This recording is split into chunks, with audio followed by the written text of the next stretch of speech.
Squirrels, Lord Crockett Squirrel here, and this is Squirrel Play Live with Rants. Now, you may see what I've got here on the screen, and there's a reason for that. I am, how they call that, not okay. We're going to have a little chat in a bit about Gamergate and what it's been for the last 2 years and kind of where we see it going. But right now, we're going to have a little. We're going to first talk about where's the fair use. Now, everybody's seen the hashtag. Everybody knows what it's all about. It's about YouTube and other similar platforms kicking the crap out of content creators because we use bits and pieces of other content from time to time that may be claimable by someone else, but in fact falls into a case of fair use. And this is a conversation I really wish I didn't have to have with some people. Now, the last couple of streams I played this lovely game right here. I adore this game. It's a brilliant game. I've got 4 hours into it thus far. Okay? The first time I streamed this game, nobody gave me any issues. The last twice, not 1, not 2, not 3, but 6 content ID claims for the monetization for those 2 videos for chunks of audio that appeared in the game. Now, normally, I would not object, except, because usually if it's a piece of music, I could cut it out, or I could do some other sort of, like, wonky shit with it, and make the copyright bit go away. This time, we're talking about voice clips. Specifically, we're talking about voice clips of Farley, Carolyn Farley, from the game. Every time... And I went through both videos and I checked very carefully. Every time that woman speaks, I get a fucking copyright. I get a copyright claim. And they want my fucking money. Okay? I don't make money at this. I really don't. Okay? YouTube has yet to send me a check. I've been doing this now, what, 2 years? I started doing this 2 years ago, which actually goes back to when Gamergate started. I have not gotten a single, not one, check from YouTube. I still haven't managed to make $100 in AdSense. Okay? And it's mostly, and a large part of that is due to shit like this. Okay? Every time I turn around, I'm having to dig through my email 4 and 5 and 6 claims on various videos for no reason I can determine. I have to go back and I have to look at them. The Greenlight streams? Oh yeah, they get hammered quite often. Yeah, I got copyright claims for fucking voice clips. Okay? Never been a problem. Until right now. Okay? Just the last couple of days. Needless to say, I'm kind of loath to continue playing the game. At least in a live setting. I really am. Anytime I might actually run into that particular person's voice, I think I'm going to have to spend 45 minutes to an hour responding to these people. Technically, they're audio clips, but again, it's copyright is a particularly gray area in these situations. Fair use isn't exactly really well defined here, and as such, the voices here are an intrinsic part of the experience. I can't give you the whole experience, back and forth, without those pieces. And they want the money from what little advertising revenue I get.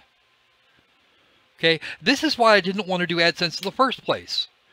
Okay, I was hoping that out of the kindness of people's hearts that they would find a way to go to my Patreon or send money through YouTube or PayPal or something so that I could keep buying games and keep doing that kind of thing. Okay? And this isn't even a small company. Cyan has every ability to do these things. Why on earth am I seeing some of this shit? I don't want to. I don't want to. This is a problem. This is a problem that is not going to get rectified. Okay? Seriously, YouTube, where the hell is the fair use? Okay? You get companies that can simply abuse people at their whim, and I'm actually set on neutral right now for no reason whatsoever. Actually, the outfit in question is called TuneCore, now that I've got the correct device. And let me just grab this here. I'm going to show you this. Okay? 3 videos. Okay? This is 999 giggons, and that was actually, and the chunk that was claimed was by the company that put together Ray Gigant, and it was for the OP section that I didn't skip during the video. Fine, dispute in progress. We'll talk to them about that, and I think what they wanted was no monetization. Yeah, no monetization. Okay. Now, Mad Dinosaur Hunting Nord's abduction. Now, I already talked to you about the claims that APM made for Dinosaur Hunter, and I talked to the dev. He's actually replaced that soundtrack by now. Okay. APM Music was who he licensed the shit from. Okay. But not only did I have to do that, I still had to come back and redo this. I had to redo this dispute 3 times. They killed the dispute. They put it, and it did reappear on exactly the same chunk. That is 3505 to 3551. 46 seconds. They're claiming all of the money, all of it, not a portion, all of it, on any ad revenue that happens to appear on in a 2-hour and 5-minute video. Not only that, they have the right at their whim to put the ads on it for me if I haven't tried to do it myself. Okay, so what they do here is they quick whip out they just make a really quick whip out of some ads. They go click, click, click, and they get to put ads on my video. They get to collect all the money unless I file a dispute. Yes, well, you know what? Actually, believe it or not, NBC Company X, I tried that. This one wouldn't come out. There were 2 others. I got those removed, but that one won't come out. I don't know why, but it won't. Not now, and probably not ever. And once I've made that attempt, I can't do it twice. Let's see. And there were also 2 from Cyan Worlds, and I managed to get the clip out of there and kill that one, but I still can't monetize that video because of the other bullshit. Now, let's go on to today's. Okay. And again, I tried the same thing. Okay. I tried to pull these out. I got one of them, which was actually a very tiny bit of music that was way back in the background. Okay. And these I had to do twice again. Big Fish by Robin Miller, Carolyn Farley by Robin Miller, and Politics as Usual by Robin Miller. The claimant is TuneCore on behalf of a group called Zero Break Gun Club Limited Liability Corporation. Okay. So, I don't know what the story is. I tried removing them. I can't. It won't. It just didn't. Okay. This is a voice clip. That is a voice clip. Okay. You're looking at very small periods of time that they're talking about, and they're trying to claim all of the revenue from it. Now, I have not actually contacted Cyan about this. I do plan on sending them this information. It's a new item in my inventory. Hooray! We're going to go with that. We're going to see Yes, it not only hurts the players, it hurts the streamers that are trying to help the consumer along. It hurts streamers. It hurts any kind of content creator. This kind of shit. Oh, okay. I'll see if I can. I'll turn it off again and see what happens. I'm just gonna have to stay in water a lot. All right, let me just kill it. Okay, just Turn that off, and we'll go back to what we were doing before. Oh, stop that. You come here. You come here like that. So, since that's actually making it hard to understand, apparently, for some people, I cannot remove that audio. I've already tried. My usual response is to do exactly that. Remove the audio and let whatever money they've managed to collect, because the first few hours after something like that comes up is after something like that goes up is when you're going to make the most money. Really, honest for true. And you're just, yeah, if you're going to make money, that's when you're going to do it, is in the first 24 to 36 hours usually. Unless it's something that everybody really wants to talk about, or it's something that's really popular at the time, something really trending, or you've got a really huge audience, none of which I've got at this point, then yeah, you might make a bit of residual down the line a ways. But in 99% of cases, because I'm not fucking PewDiePie, I'm not Jim Sterling, I'm not Total Biscuit, I'm not even Zaxter99. Okay, I don't make anything on this. Everything that goes into this channel comes out of my pocket, or what little is actually donated from stream to stream. And I am really loath to even have the audio on for Abduction. And unfortunately, the audio is a huge part of what makes Abduction what it is. And as a result, I may not actually continue playing it. I will think about it.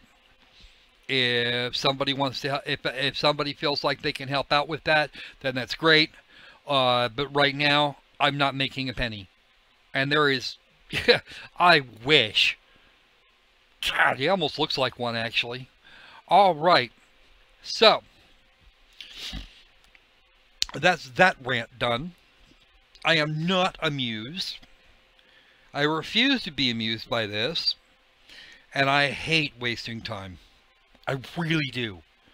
Because the time it took me to file all those disputes and get all that shit sorted, I could have been playing with my 2-year-old. I really could have. And I'm sure the 2-year-old would have enjoyed it immensely. I would have liked it. Because he's actually fun to play with sometimes. When he's not being a complete fucking squirrel. Now, as some of you may have noticed, the very first video that I made myself that I posted on this channel was way back in 2012. It was actually for a programming class. And I didn't touch the channel again for more than a year. And almost 2 years, as a matter of fact. I put up some Internet Aristocrat videos at one point because we thought his channel was going to be in some fairly dire straits fairly quickly. Turned out that didn't happen, which was great for him. And it was actually not too bad for me because I actually suddenly had subscribers on my channel. It was somebody other than my mother that was watching the things on my channel. So, hooray, that was great. I got up to about the 500 subscriber mark and I started making my own videos. And that was about the time that Gamergate broke. The very first video I posted on this channel was about game journos biting hands. And that's exactly what they're doing. That was a response to the spate, almost 24 of them, of articles saying the gamers were dead. And I wasn't about to stand for that. I looked at all of that and said, nope. Somebody's got a back channel and they're communicating to try and flood a narrative.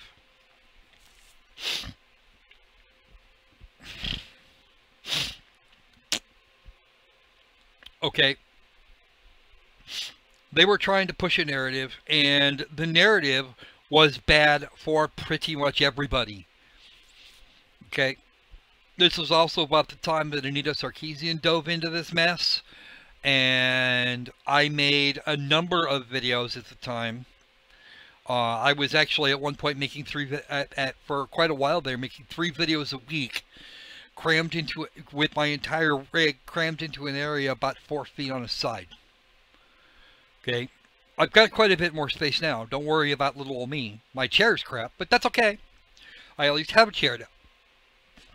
I was actually on a hard bench at that time, but I still did all the stuff. I wrote the scripts.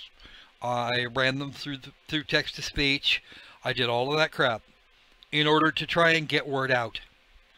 I was mostly ignored, but I was still gathering subscribers. And great, fine, wonderful. Come, I want to say it was late November of 2014. I was actually starting to burn out, and I had been kind of a semi-active part of Gamergate at that time. I still support the original message that there must be ethics in game journalism. Okay, if you want to call yourself a journalist, you must behave ethically. Do not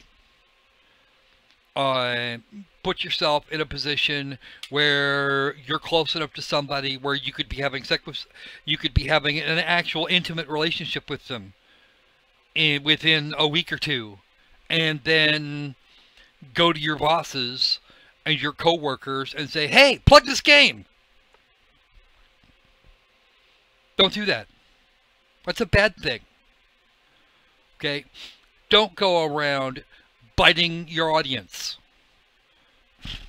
Okay? They are your audience. Their clicks are what's keeping you fucking alive. Okay? The way Nick Denton and the Shitaku / Polygore / Jezebel and other such people, they saw their audience, the people consuming what they're writing, as their product, their actual product.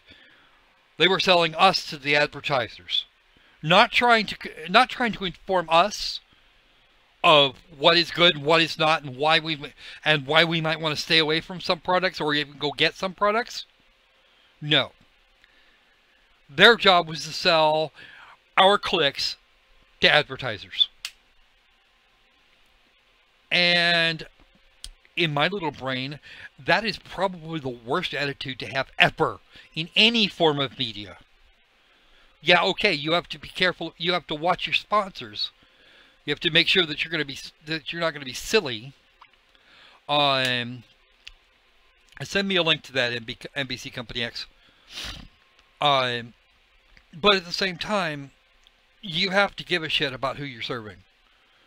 And it's what prompted me to do what I'm doing right now. And that's talking to you guys, playing some of these games, letting you know what is and isn't working, how things are, how I look at things. And it's a relationship with the consumer. Okay? I speak for you guys because one consumer is worth very little. But if I can spread the word about a bad practice, or a dev that put together a bad game, or a really horrid game, then I have a reach that one consumer does not. And if I have that I can reach to other people, other YouTubers watch my shit, and they then go and spread that. They go and spread that further. I get my information from other people. Okay. Sometimes I go and I get some of this stuff, and this goes back to the words for use thing. Okay, if I'm seeing a lot of footage of a game, and then all of a sudden, I'm not seeing any, it makes me not want to do something. It makes me not want to deal with that game. Like, at all. Ever. Okay? Because something is up. And I don't want to see that happen to me. Okay? I saw a whole channel disappear several days ago. Dragnix, he went away. He's gone. He moved over to Dailymotion. Why? Because YouTube suspended his account indefinitely. Reportedly, it was for a single spam report, and I don't know what that spam report was about. And YouTube, last I heard, wasn't talking. If somebody in this audience, somebody that hears this video eventually, or watches this far into this video at someday, please get, and they have a contact that actually like speaks to real people at YouTube or at Google or something, please contact Dragnix. He wants to know what the hell's going on, and he'd really like to have all of his videos back. I keep a detailed archive. I keep a very thick archive. I've got over 1 terabyte worth of material that I have put on this channel, and the stuff to put it back together if I have to. Okay, I have to store it right here on local hard drives. I don't have a choice. It's the only place I have to store it. A full terabyte. And probably a little bit more once this stream is done. Okay? Especially at 2500 kbits per second.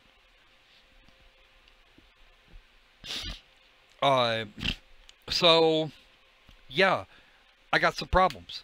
Okay? Gamergate since then has grown into something just absolutely huge. Gamergate's no longer is as much about gaming as it was before, but it's also about quite a lot more.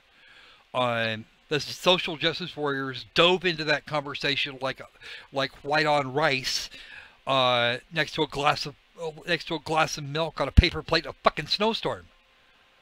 Okay, they jumped in with both feet. They got the mainstream media in on it. They got the whole 9 yards. Sure, Gamergate went after the media. I'm completely okay with that. We went after games media because games media needed a wake-up call. There have been some changes in games media. There haven't been enough, but there have been some. Okay, there was another one. There was one of Gawker's employees, Sam Biddle, who started talking shit about gamers, and we raked him over the coals. Because he, quite frankly, had it coming. It was ridiculous what he had said. And if you really want to know, you can go back and look. It's probably still in the Twitter archives. Somewhere. Sam Biddle. Okay. He had to be moved from his current post to another post. He had to apologize on Twitter. And that was just bad. He didn't even suggest what he was apologizing for. But at this point, the people that made up Gamergate a lot of us have moved on to other things. I was doing for a while, I was busting Christians and anti-gamer people, and now I'm kind of coming back around to it by doing gaming content again. And we're going to start seeing more of these rants as I start seeing stupid people doing stupid shit. Because apparently stupidity is not restricted to the religious or the social justice warrior.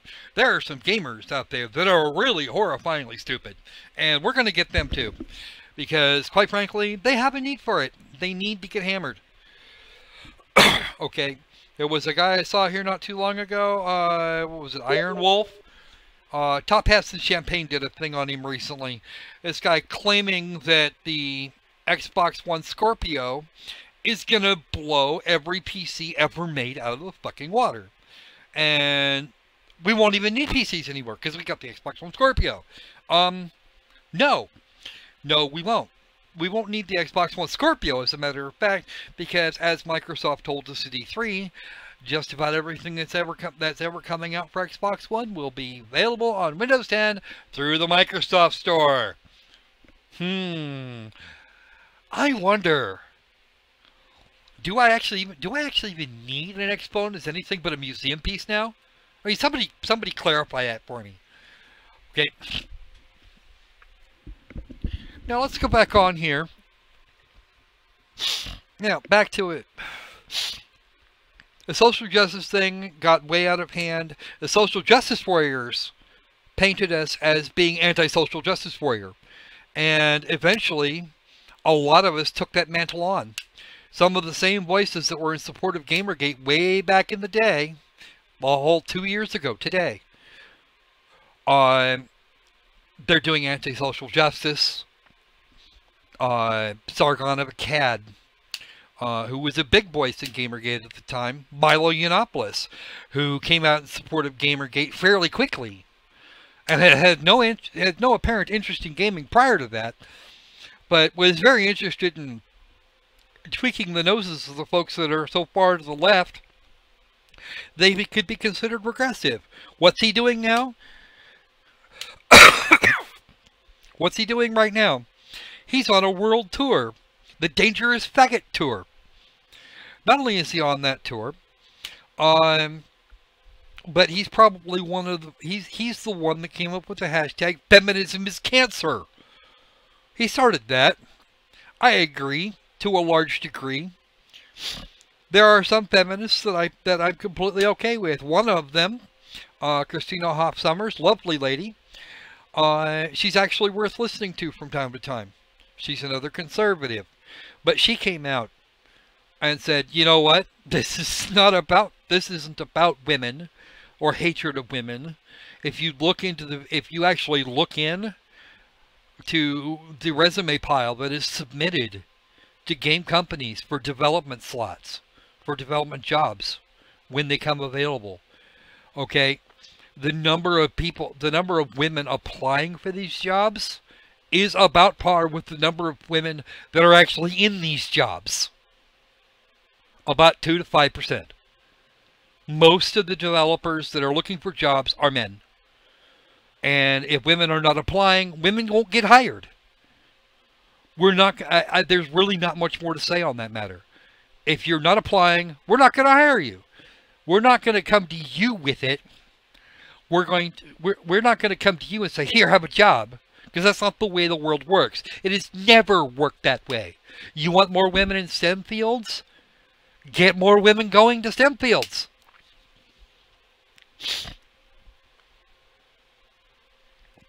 I'll let Fox answer that question. Okay, but yes, there is a huge pile of stupid involved here. Okay, and as far as the channel goes, a lot of the atheist content is going to get moved at some point in the near future. I have not decided exactly when, but there is a place it will move to, and I will make a short video declaring where that will be. I would encourage folks to go to the secondary channel and subscribe there as well, if you guys want to keep seeing that content. A lot of the straight up anti-feminism stuff is going to be over there as well. The stuff that is gaming related will stay here. And there will be lots and lots of little rants going on, probably on both channels. This will become strictly a gaming channel. And much as it pains me to do that, I just don't have the wherewithal at this point. I do not have the level of brain power at this point, or really the willingness to stick my neck out quite that far on this channel to bash the Christians, or the Muslims, or who the fuck ever is being stupid that is not related to gaming. I'm done with that. I really am. I will keep doing it to a lesser degree, and I've been not doing it for a while now. But it really does wear on you, having to make the same arguments over and over and over and over again. And that's what Gamergate turned into for me. I'm making the same arguments again and again and again and again, and they keep pushing the same stupid shit. Okay, I walked away from Gamergate for quite a long time, and I watched it kind of grow and flourish. I watched Sargon go from about 20,000 subscribers to his current level at almost 400,000. Okay, I've seen some other channels just completely exceed me, and I had actually gotten the jump on a bunch of them. I'm not that doesn't make me happy. It does happen.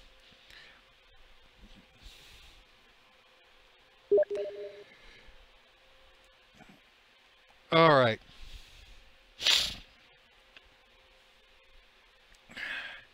So, that would be, actually, I think I still have that window. Give me a moment, I'll show you. No, I may not have that window. I may have closed it. It's a place called TuneCore that was making claims on bits and pieces of music and voice. But again, YouTube is not a safe place. It is not a safe space on any level. It never has been, and it probably never will be. Content creators take risks every time we upload a video or take to the air like I do or have been. We take the risks. We put ourselves out there. We make ourselves open to critique. We leave ourselves open to slimy assholes, taking what little money we can even scrape out of this place. In case you guys notice, TuneCore, I'll answer your question in a moment. Okay, we make almost nothing. They're making money hand over fist, and usually it's on our backs. Okay, this needs to stop. The Content IC system is way too easily abused. The copyright system, period. The DMCA, their system that YouTube has in place, way too easy to abuse. It needs to be fixed. And it wasn't APM Music this time, Mello. TuneCore is a group that covered some Jennifer somebody or other. You'd have to skip back in the video a little bit. I don't remember exactly, but part of it was some of it was actually voice clips that they claimed. So yeah, Gamergate had an effect. As much as they tried to kill it, it had an effect, and it had an effect that is not going to go away. All right, let's see what we got, Reaper. So, a pat on the back to the folks of Gamergate. But, like Top Hats and Champagne said in his video earlier today, the fight's not over. It's just getting started. Get out there and do this thing. And how do you guys help? I'm not sure what you mean. I'm not sure what you mean there, Kitty.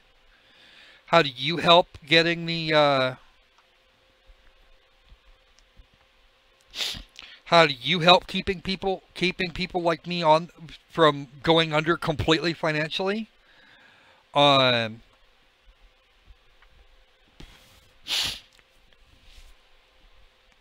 there's always the links down below. I mean, I don't even know if I put them in this time. I think I might have actually, like last night, skipped them. I might have screwed up. I shouldn't have. Oh, I did. I screwed it up. That's okay. I will fix that momentarily. Is that the right one? No, it is not. Let me grab that information for you guys real quick.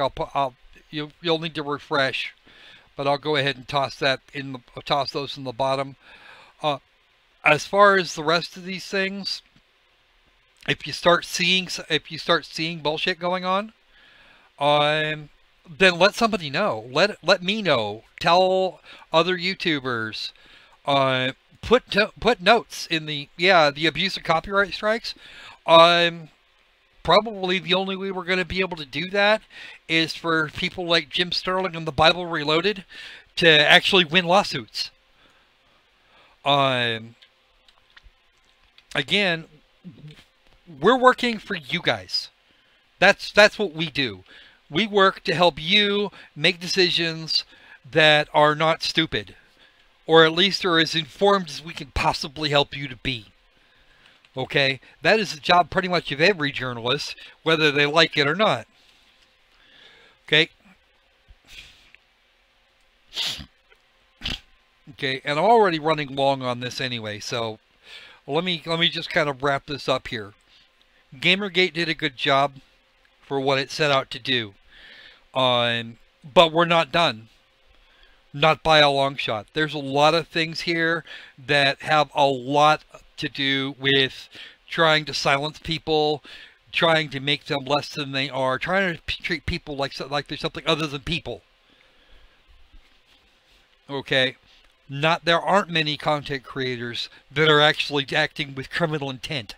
In fact, there are very few of them. Okay? Treating us all like criminals? That's not something that's going to happen. Okay? That's not something that should happen. And that is exactly what's going on. Write letters to YouTube. You know, start talking to the advertisers. Start talking to the developers who've got whose games are being predated like this.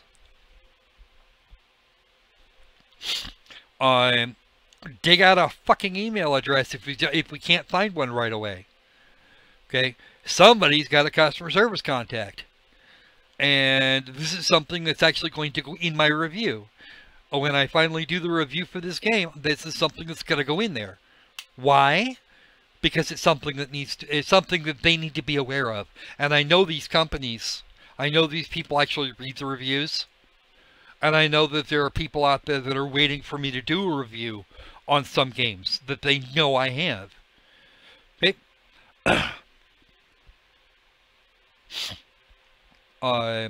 We're going to probably, Mello and I are probably going to talk about this one this weekend. Come Saturday with the Greenlight stream. And if I have to do a not nice review of the developer for Cyan, which would really hurt me, which would really be hateful, I don't want to do that. I really don't. But if I have to, I will. I'll just put together a whole where the fuck is the fair use thing, and chew people in half. I will do this. I don't wanna. I shouldn't have to. But if push comes to shove, I will do it. And people are not gonna like me for it. And frankly, at this point, I don't care. Okay? I'm pissed. I'm way past beyond thrilled. I am not impressed. I am not amused. You know, I've just wasted 40 minutes of you guys' time. Just yammering, rambling on about Gamergate and where's the fair use and this bullshit that's been going on. Too much bullshit, not enough people to fight it. If you see it, if you hear about it, double check it before you go to your social media contacts. But spread it. If you can get evidence that this is going on, then do. Tell people. Get on Twitter. Go to Facebook. Go to Google+. Spread the word. Sooner or later, people are going to stop wanting to do business with some of these companies because that's bullshit. And I'm not sure we want to talk to TuneCore. I think the people we want to talk to are Cyan, because apparently, whatever the hell is going on, they may have licensed something and shouldn't have. I don't think that they did, because I'm pretty sure they have everything they need on hand to do it. And even if they did, if they did not, they need to know that somebody's sitting on somebody's copyright squatting. So, don't talk to TuneCore. TuneCore is not going to... TuneCore has to deal with me. They have to deal with probably 1,000 YouTubers right now that are bitching because TuneCore is trying to take their money. Without calling them first to license. Okay? We don't even know what bits are going to get... We don't even know what bits are going to be tagged. So we can't even go to the companies. They're not listed anywhere. They're not in the credits. They're not anywhere. They just show up after the videos have been posted. You know, but I think Cyan Worlds let's talk to the folks at Cyan Worlds. Don't talk to TuneCore. TuneCore's got what they want. They got my money. They got your ad clicks. And as such, whatever money I was going to make per click, and I don't make but 1% of a penny on every ad click. Okay,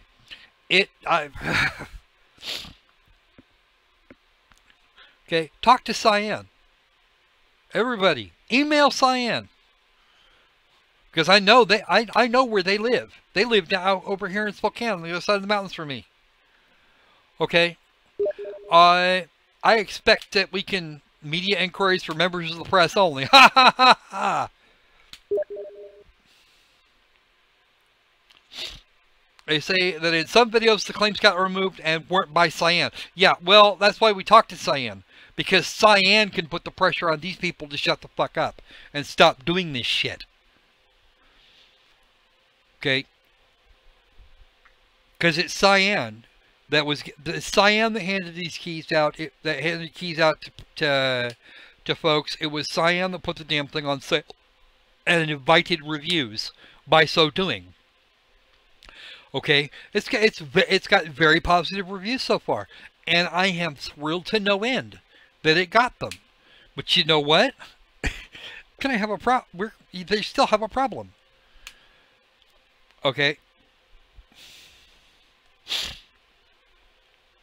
and I suspect the claims will be removed eventually. Probably a month down the line when they realize that they're going to have to sue that if I file an appeal on a reject, if I file appeal on a rejection of the of their statement or of the fair use exemption, if I file an appeal, they have to sue me. And I'd love to see them do that. I'd really love it.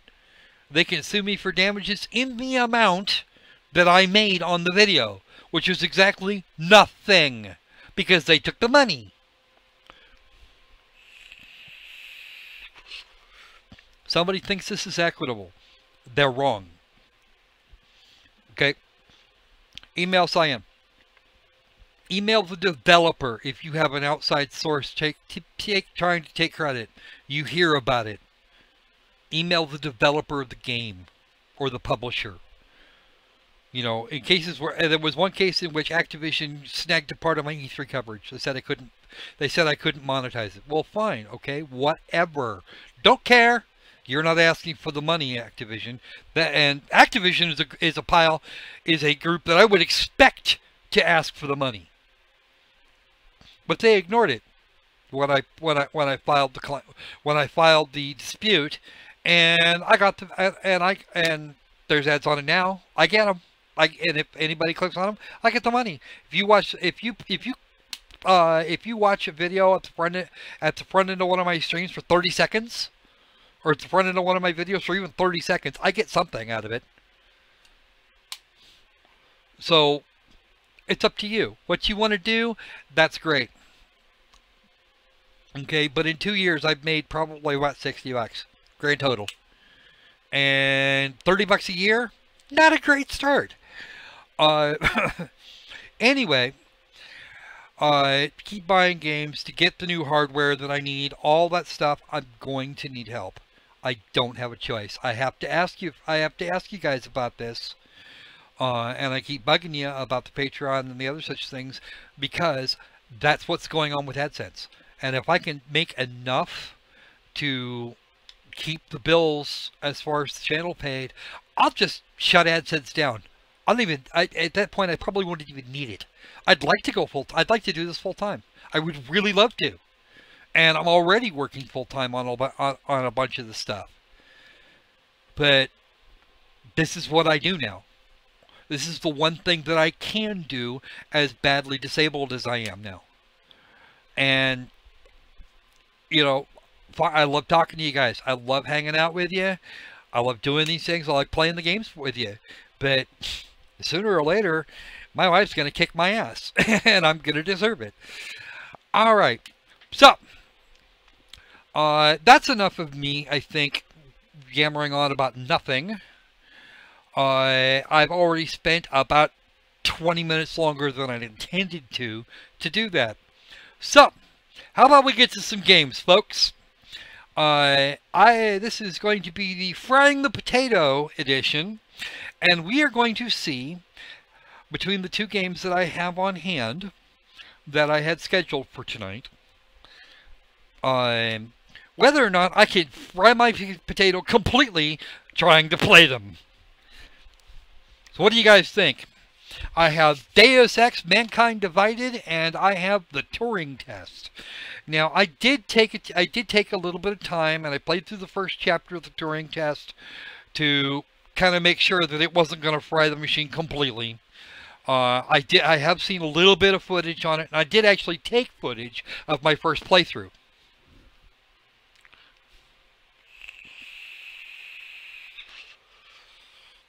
Well, unfortunately,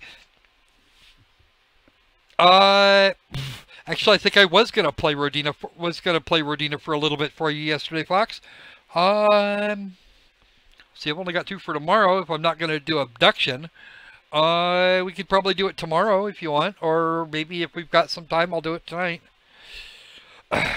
Oh crap! Actually, I can't do it tonight because it was on. Because in the quest for more drive space, I actually wound up dumping it. I think it actually wound up getting dumped along with a bunch of other stuff. Let me have a look here. Let's go back to the recent and see if it's actually still installed. No, actually quite a bit of this hasn't been uninstalled. Let's see. Tomorrow I have Cursed and Optica. For the day after, I've got, or for Thursday night, I've got Star Mazer and one of the others, Blam Down Utter Fury. And I've still got to do Drop Ship Down sometime very soon. But that's about it as far as the list of shit I must do. Oh, wait a minute. No, I've got to do that. I've got to do this game about the dragon. I'm going to do that one probably on Thursday. And then do Blam Down and Dropship Down on Friday. All right. Hey, that would be a good. That would, you know, that'd actually be fun.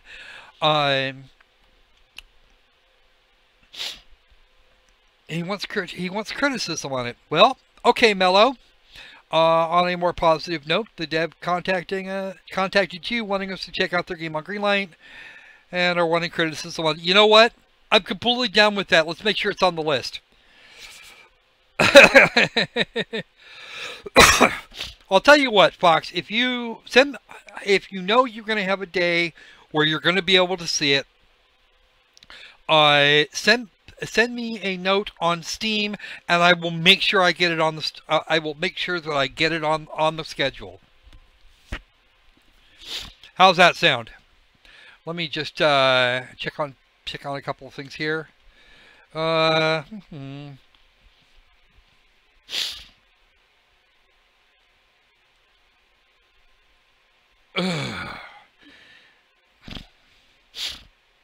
Yeah, no direct email for TuneCore, and I don't want to talk to them anyway. I'm going to talk. We need to talk to Cyan. As far as that thing there, Reaper, I think I'm gonna go with. We are gonna keep that. Actually, I think I'm actually gonna keep that story for tomorrow. Remind me to get that one, since it looks like you guys actually enjoy the rants. I'm gonna see if I can't do them. I'm gonna see if I can't make them a thing. Viking themed BMX game. Okay then, you can yeah, send me a link to that in a little while, Mello. Because that could actually be amusing. Yeah, I don't think I there's Rodina. It's not currently installed. I think I dumped it as part of trying to get some breathing room on my poor hard drives. Right now I'm looking at out of 8 terabytes that I have available, I have just over 2 left to do shit with, and I dumped almost 400 games out of the installs. So yeah, I'm gonna need some more drive space. Legal@sionworlds.com. Thank you, Kitty, for that. That is in the chat, and I will be putting that in the description here in a little bit. But yeah, I think I'm gonna actually start doing some rants, maybe a little more often towards the front end of it. Thank you, Mello. That would be absolutely outstanding. Perfect. Okay, so let's get on with what we want to do today. So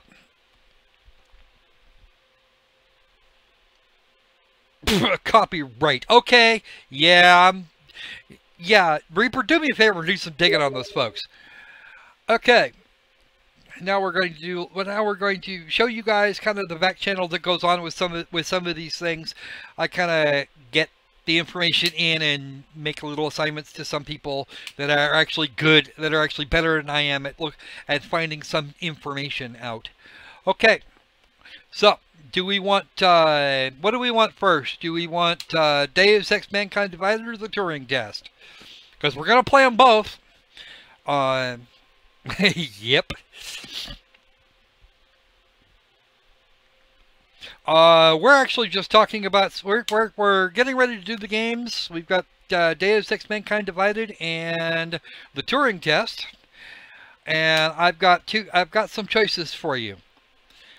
Now, we can do Mankind Divided, which I have not touched in any way, shape, or form.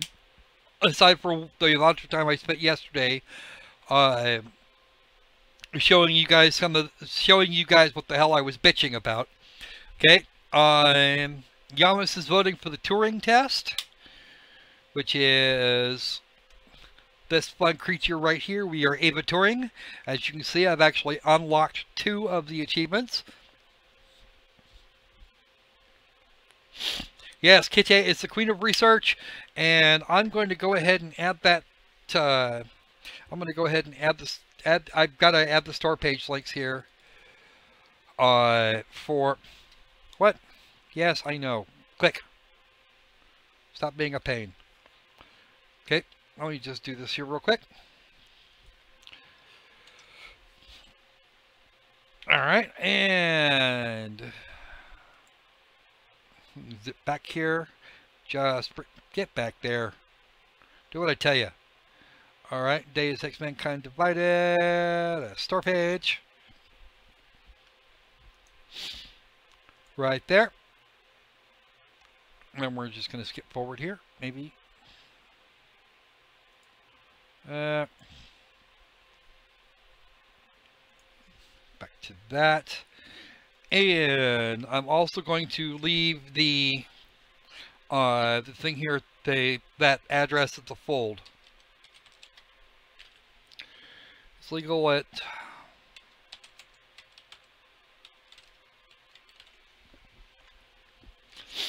okay, so you guys want to see the Turing Test first. Alright, outstanding. Let's have a look. We have 2 choices. Now, from here, we have 2 choices. We can either continue from where I left off earlier today, and I upload the video that the footage that I took, or we can start from scratch. All right. Sorry about that one, NBC Company X. I gotta figure out something else to call you, man. Okay, I need... What do I do with it? There we go. I'm not dropping frames, so it's not on my end. Okay. if you will all, at this point, refresh your pages, you will find that everything has been updated.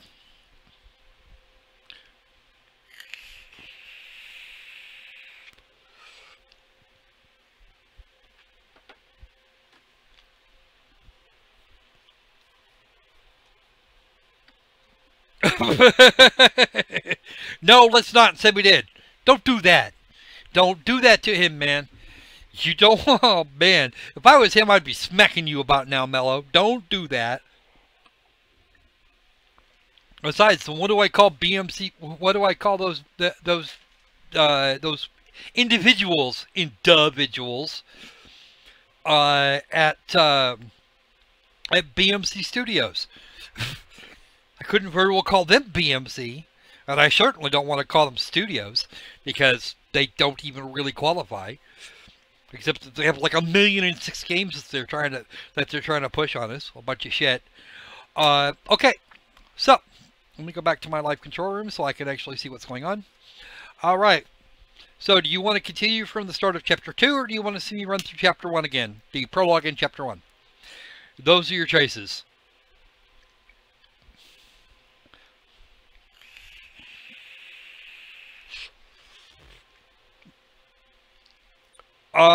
You could do that. I don't think that would actually be polite, but hey.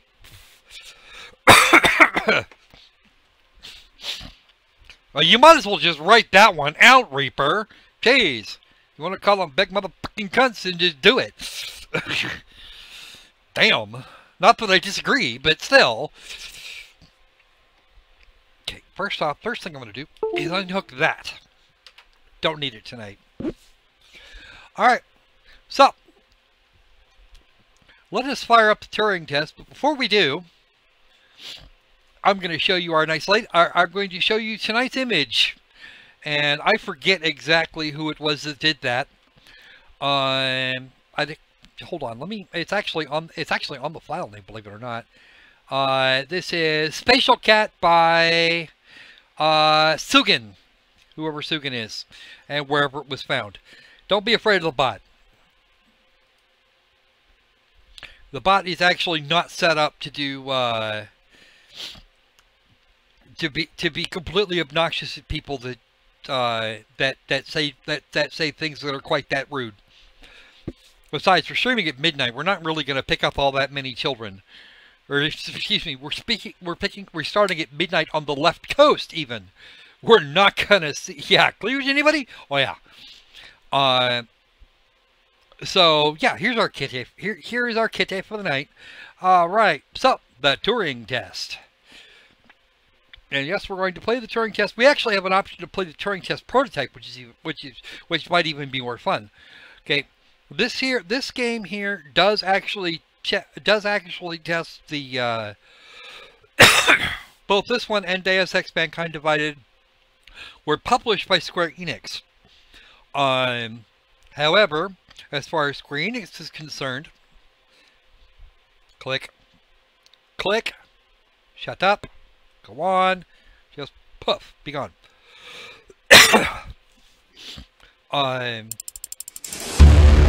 Bulkhead Interactive is actually a group that came out of their incubator here a while back.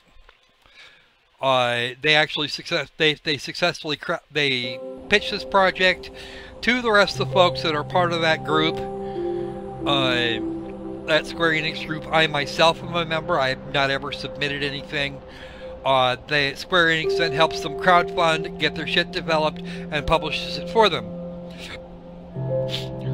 Deus Ex: Mankind Divided was developed by one of their own developers, Eidos Interactive, who of course got Deus Ex because they bought Ion Storm. All right. So, do we wish to? I have access to Chapter 2, but that's as far that's the only one I've actually started. Okay. Or do you guys want to see everything from the front? That's your choice. I can start a new game, or we can or we can go, or we can move forward from where, I can move forward from where I stopped. I do have video of the first part of the game if you want. It even includes some commentary. But I do say a few things about it maybe not running well enough for to do a live stream on it. I proved that was not quite. Oh, game sound. Just a moment. Settings. Got the audio down a bit more. Apply. Right. So that should be a little bit better for you. Is that better for everybody? All right. Yep, that's exactly what he said, except that he capitalized it differently. Now, do I want to start a new game for you guys, or okay, we want a sample of gameplay just in case you might pick it up later, so you're not as worried about story. Who else? Anybody else?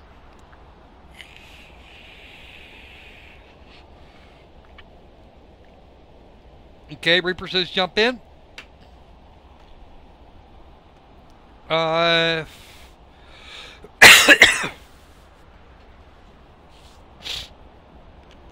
Anybody else?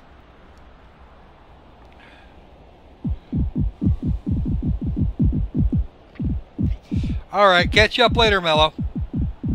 Make sure you send me that link there. Oh, Catherine, the Kitty wants you to stay. Okay, Kitty says new game. Do we have any more votes? Come on, more votes, more votes. There's still people left. Well, actually, I don't think there are really, but we're going to click on something at random, apparently. All right, let's do it.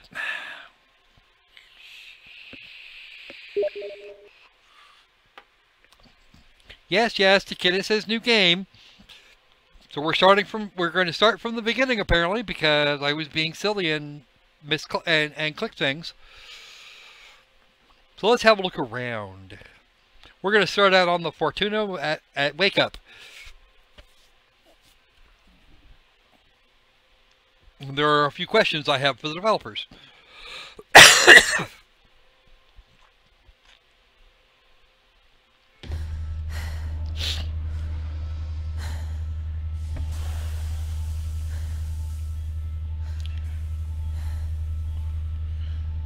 Wait for our vision to clear. Morning, Eva. Your wake-up has been sanctioned by the ISA.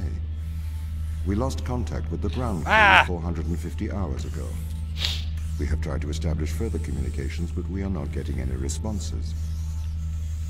By the way, that's a little bit short of 3 weeks ago.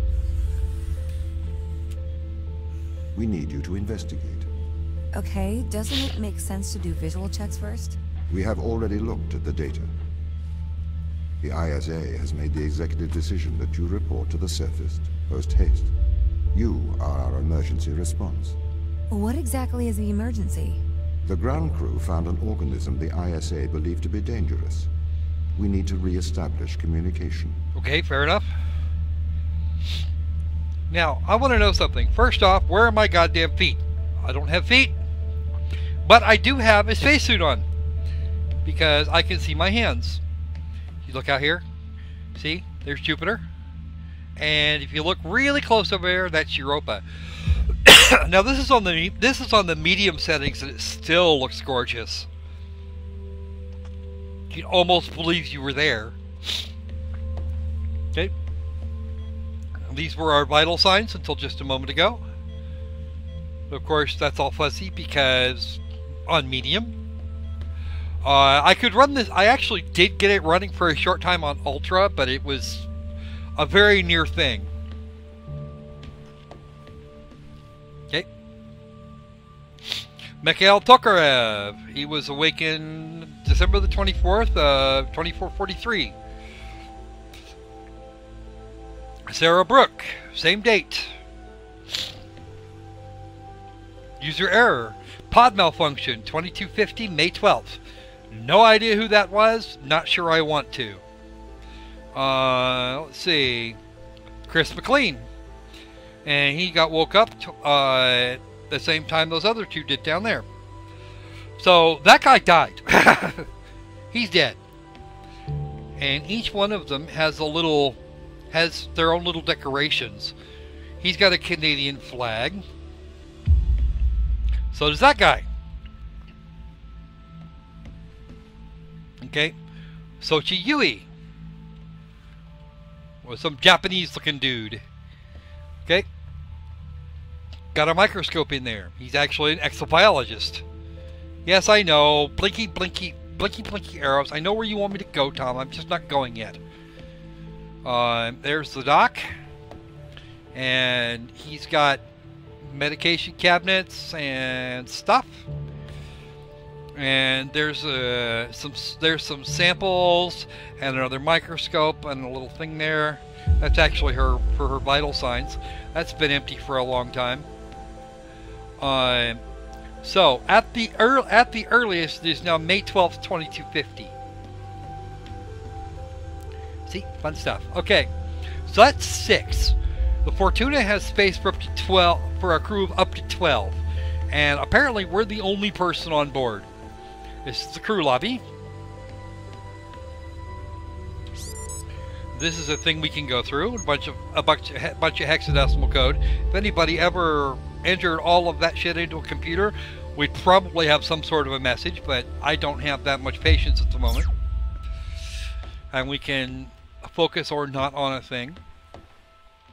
TomTouch OS, yeah. The TomTouch OS. Ooh, there's actually stuff on that.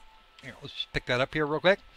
Of course, I'm going to turn it upside down and hit the E button again and watch it go back the other way. Lots of little paperwork running around here. It's actually been sitting here for years. Apparently Tom's really good about keeping the place clean. He's what I believe to be a laptop right here. I've seen several of them that look like that. That's vents on the side there and on the other side. So I'm guessing that's a laptop and not just yeah, it's a laptop. It's a laptop. I can see keyboard in there. See? Okay. What else is good around here? Thingy here and a case of something. We don't know what that is. Office ISA 02, Captain Daniel McLean. So we didn't see Daniel McLean's pod in there, but his office has a key code, and it's a 5-digit code. I have no idea what it is. Yeah, he does kind of look like Johnny Five now that I think about it. Now that you mention it, he does look kind of like that. This looks like atmosphere processors, also known as air conditioning units. TomTouch OS version 1.113. Okay, cool. Let's see. This is the armory. Pick up your EMT. It's on the side.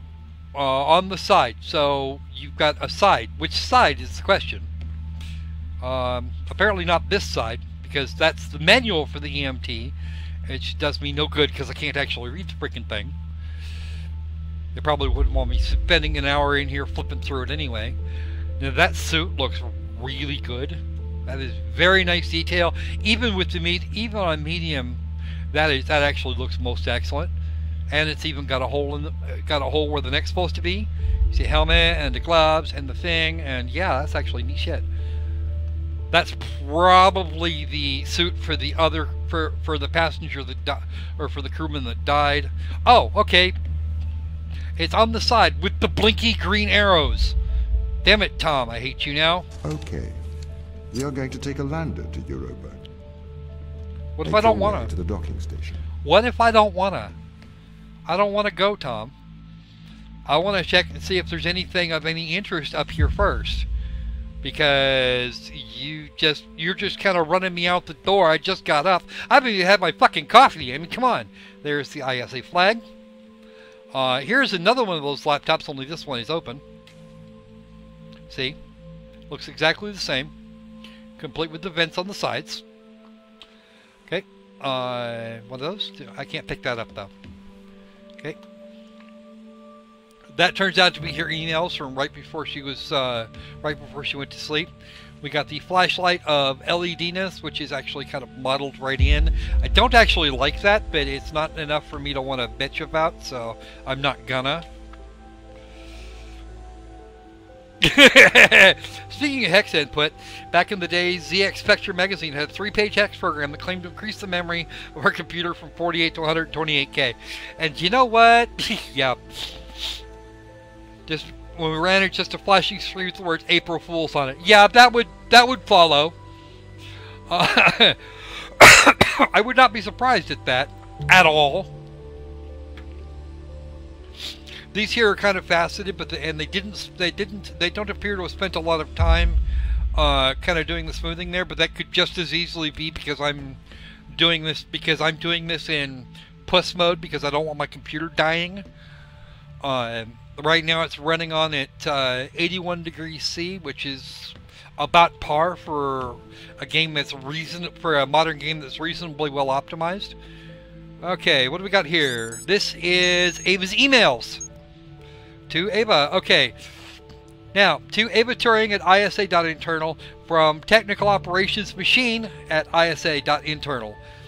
That means that Tom actually stands for Technical Operations Machine. To Ava, the current ship status is as following: recommend addressing power fluctuations before cryostasis. Power output, power peak, and power noise. Attitude, latitude, longitude, and altitude.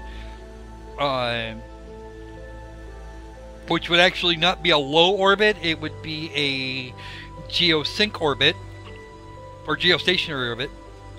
Let's see, Dan McLean, it was apparently awake at some point, despite the fact that we still haven't seen his pod. We still haven't seen anything on him.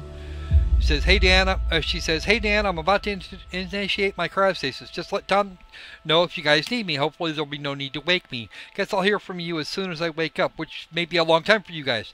Best of luck down there. Ava, hopefully we won't need you, but we will miss you in the land of the living. That came from Dan. I'll make sure Tom checks on you regularly. I know he does anyway, but I like to think I'm helping. To Ava, Captain McLean has sent several emails insisting that I check the cryo chambers are functioning correctly. They are functioning as expected. Please do not feel any apprehension.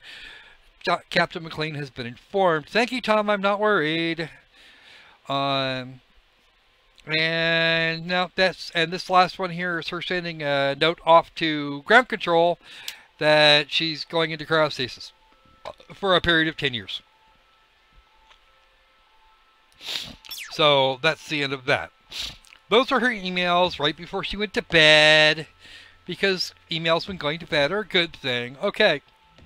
So I think this is about all that was left of Ava's office. I've seen this panel before. It was out in the crew lobby. I assume there's several of them running around, but I wouldn't know. I didn't manage to get into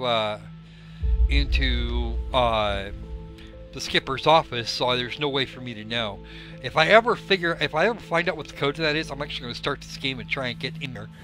It may not actually have a code.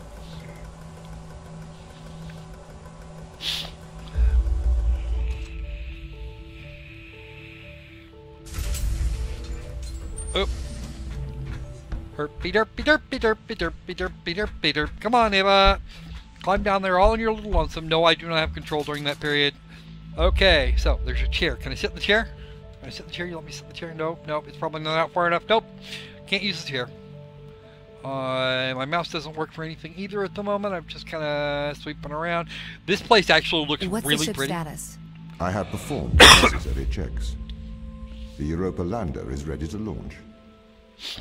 Except that I don't know what date they would be talking about. It's only 6 digits. I tried 12/24/42 and it didn't work. So, okay, this is the docking bay down here. Ooh, audio logs. This is something I didn't check last time. Let's try that. I think that's everything wound up, Tom. Yes. Well, I guess I'm ready to go down for the long sleep then. Good night, Ava.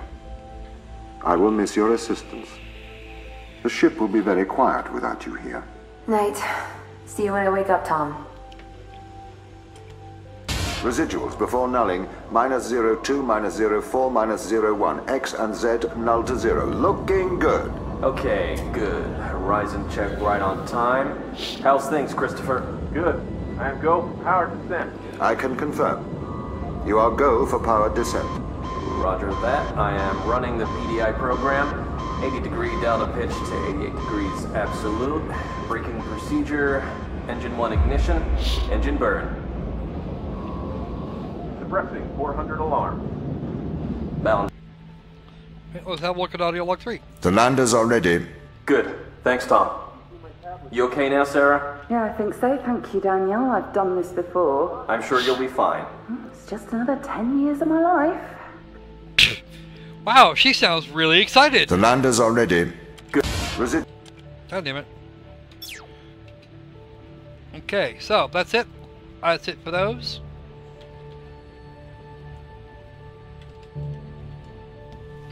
Had to back away from it here. Let's see. Okay, goes this way. Docking Bay, Lower Deck C. Okay, so we are on Lower Deck C. And here we get to go look out at the Starfield, which should be populated, I think, a bit more, because that actually looks like it might be the view from Earth. You can see Jupiter over there. And I don't know what that's for, but it looks cool. Not something I want to stick my hands in, but hey, that's all good. Let's see. I still want to know why she was put to bed wearing her freaking spacesuit. Who does that? And that is actually, that's not a reflection. That's something that's hanging around outside there. So, moving on.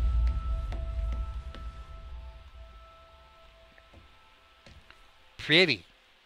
Okay, there's another one over there. Also pretty. Bay 3.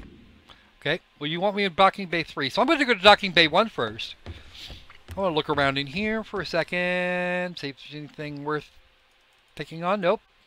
Not that. Not this either. And can I pick that up? Nope. Okay. So we're good with that.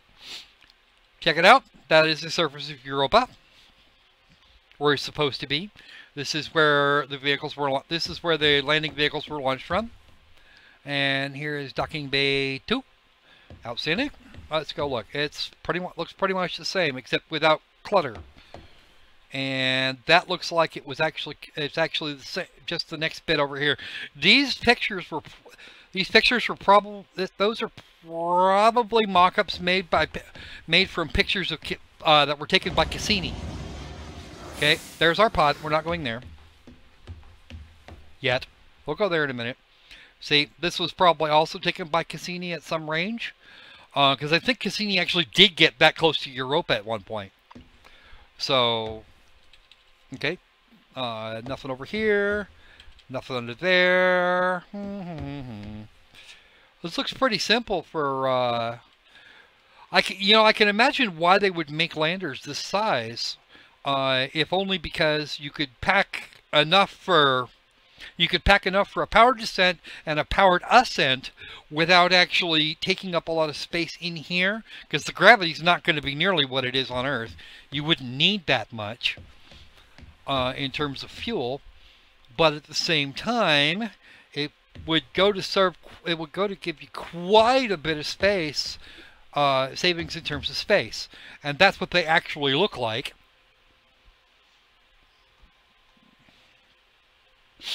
Okay, that's the TomTouch OS, and we don't have any crap in our thing here, so we don't have to worry about gear adrift while we're dropping. And there's our view of Europa. And we can just kind of hop in here real quick. I still want to know why Tom wouldn't let me have my freaking coffee.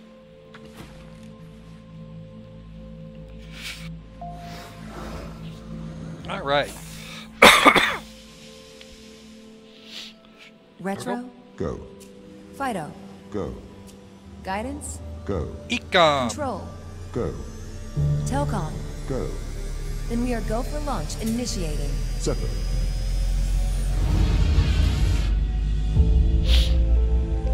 Now that is truly pretty. Engaging retrofire. I'm running the program 80-degree delta pitch to 88 degrees absolute. braking procedure. That's so she Definitely can give looks us good. give herself as much 502 alarm. It looks like we're coming in too fast. We are slightly short of the landing site. We are going to have to burn late. be surprised you didn't Full retrograde. be surprised you didn't skip off the atmosphere. Because you should have. Unless that atmosphere is super thin.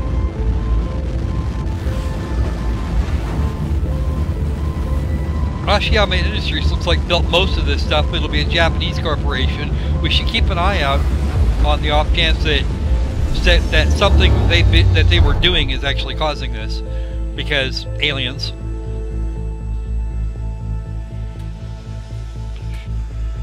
Open the door. Pop. Welcome to Europa. Woohoo! It's Europa. Well, the temperature out here is at best 100 to 150 degrees Kelvin. Tom will tell us in a minute, but that's okay. We'll get over it. Lots of nice snow here, and a little bit of dragging there, mostly because part of our frame rate is actually being taken up by the software, by the streaming software, XSplit. I cannot go any further than this, much as I would love to. They give us, we would have a little bit of time normally. The suit would survive a while. You know, at least 30 minutes, 10, 15, 20 minutes out here, so we could actually go poke around on the surface, but we have invisible walls here, and I don't really like that. They could have just kind of they could have put up some more like structure right here to kind of pen us in, but... How long will my suit survive these conditions? At 100 degrees Kelvin, a couple of hours. We should get inside. Yeah, we probably should, Tom, but a couple of hours, we could have ranged around Europa for a little while and actually taken in some of the ice sheet, because that would have been fun, in my opinion. And yes, as Sigourney says, I eat aliens for breakfast. Bring it on!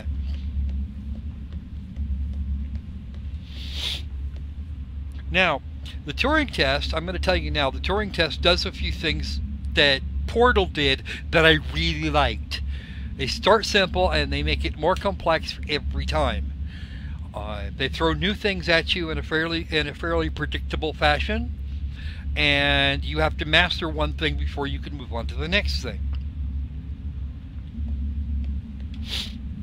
Okay, so that's it for the prologue. Let's move on to chapter 1. At the end of each chapter, you actually have a little break point where you can just kind of de-stress and unwind and reveal a bit more of the story. And we're only before release, they were only allowed to run the first 3 chapters, chapters 1 to 3, and the prologue. At this point, there is no embargo. I can run all the way to the end. So we're not going to get all that far tonight, obviously. And I'm probably going to do a very short section for Deus Ex, because I took way too long on the rant.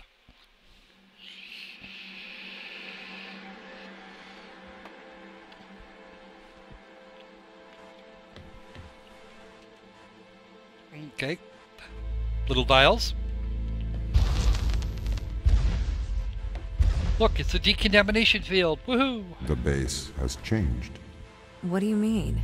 The base was originally constructed as modules to withstand the seismic activity in and around Thera Macula. It appears the ground team have manipulated these modules.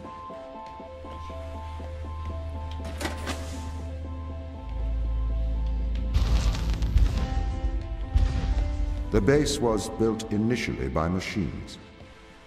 I served as the mind of these operations. I arrived first on Europa in 2240. It costs a lot to send humans into space with the necessary life support, especially such a vast distance from Earth. So, robotics built this place. Okay. Nothing in here of any consequence except a spacesuit, and we still can't use that. So we grab that. This is how we use our EMT gun. It's actually a tool. A lot of what we're going to do is play with those little balls. We're going to play with our little energy balls. I wonder why the ground team has changed these rooms. I have a hypothesis. These rooms are Turing tests. Turing tests? Turing tests are tests designed to tell humans and machines apart. Typically, problems only solvable by a human. A combination of logical and lateral thinking. So, you can't complete these tests, Tom? No. That is why I am glad you are here to help. We need to work together. Well, this stuff's actually been this stuff was actually around several years before the team got here. Now, please note that there is no glass in either of those windows. You can actually get through there, and if there's nothing for us to get to, no amount of clicking is going to make anything happen. Okay, you cannot climb a ladder with one while you've got one of those. And if I turn the graphics up higher, these are actually quite bright. Again, I would do that if I had better ability to cool the thing. They really have completely repurposed these rooms. I am quite impressed. So, what were they used for before? Most of them were used for storage, but they have converted them beyond recognition. Perhaps they ran out of things to do out here. The devil makes work for idle hands. Or paranoid people. One or the other. I don't think it matters which. Okay. So I can collect that one because it doesn't have a grate over it. But I don't need to. I grab the E key, I pull the lever, and I move on. Now, something to show you. And that there are 1, 2, 3, 4, 5 rooms that we've now finished. And the temp is currently holding steady, so we're actually in good shape here. Okay, I probably can't grab anything through that. Let's, there's no glass in there, so I should be able to get, see, we have to open that door. But there's only one way to do that, and that's with the thing from the other side. No glass means I can just grab it.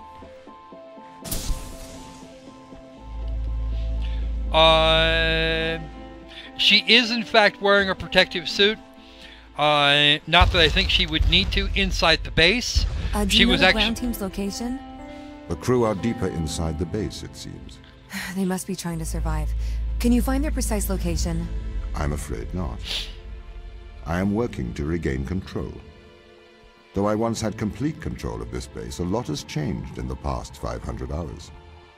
It was 450 hours a little while ago, but 500 hours is 20 days and about 17 hours. 18 hours.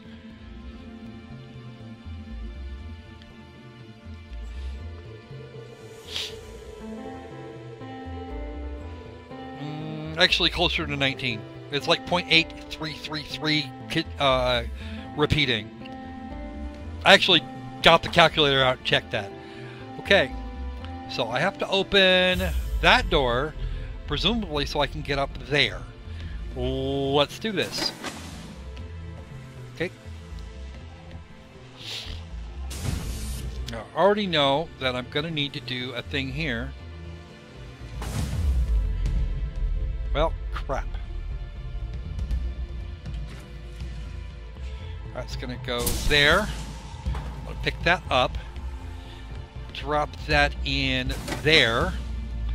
Swing through here because I can pick that up without doing the other thing. Right there.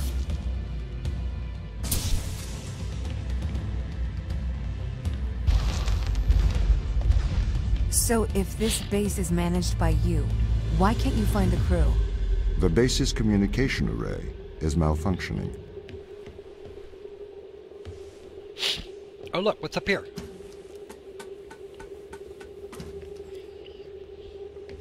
Perhaps we can't solve this yet. There's no subtitles on it. I bet we can.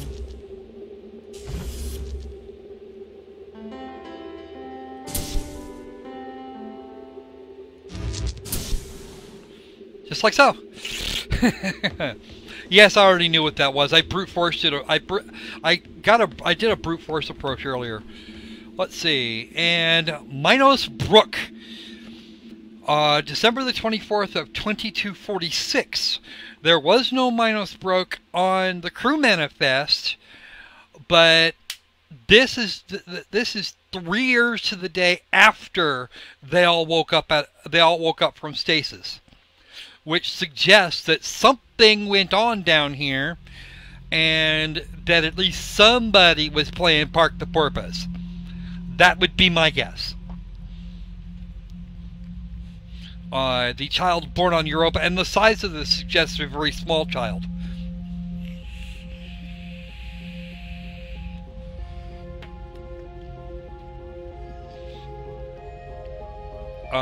Whoever it was looks like it is the looks like they were the child of Sarah Brooke, who was the Indian lady with the that was having an annoyance with the captain a little while ago. Okay, that's not anything I need to know. Emergency security supply. Can I get in there? Ooh, ooh, ooh, ooh. Danger professional only. Push. Push, push, push, push, push. Nope, that didn't work. Okay. We can't get anything in here. So.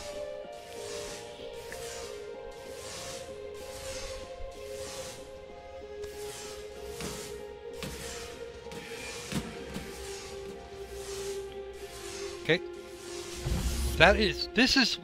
These green ones are what we call an intermittent power supply. Or what I think of as an intermittent power supply.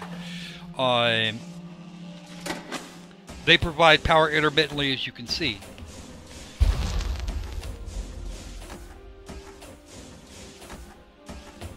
This doesn't add up. What does not add up? If there was an accident, surely they'd come to find me, not try to lock me out. My instance is still resolving conflicts. I expect they have their reasons.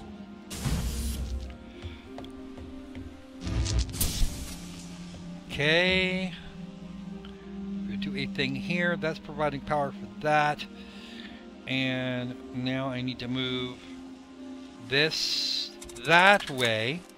So we're taking power from here. That's got to go this way. And you know what the sad part is? Once we get to chapter 3, I'm probably going to get really stuck. Okay, and we can just grab that real quick. Throw it in here, and the door is now open. My instance has just been updated. Sorry? I have 2 instances of my mind, 2 separate versions. A slave mind running on the satellite, and a master running here on the surface. When the communication was cut between the surface base and the satellite, the 2 instances of my mind were separated.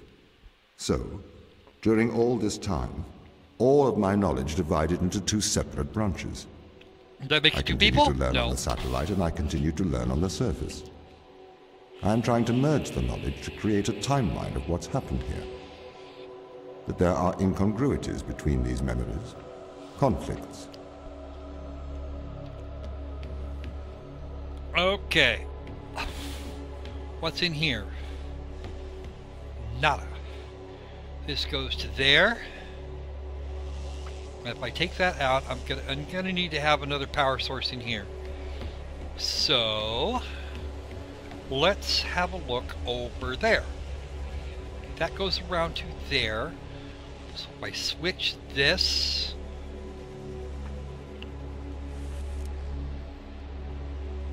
Wait, how am I going to do this? Okay, that window is actually open. So I need something from in there, apparently, or something. This one's actually starting to bother me.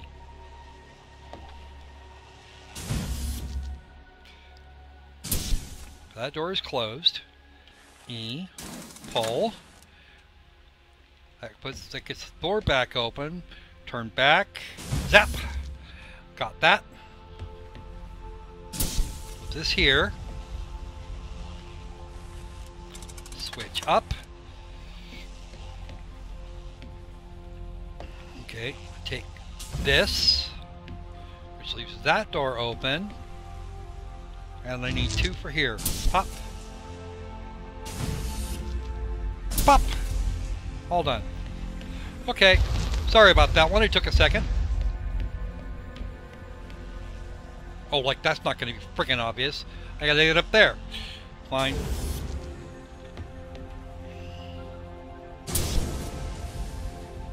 Move over to here. Zap. Zap! Zap. Zap!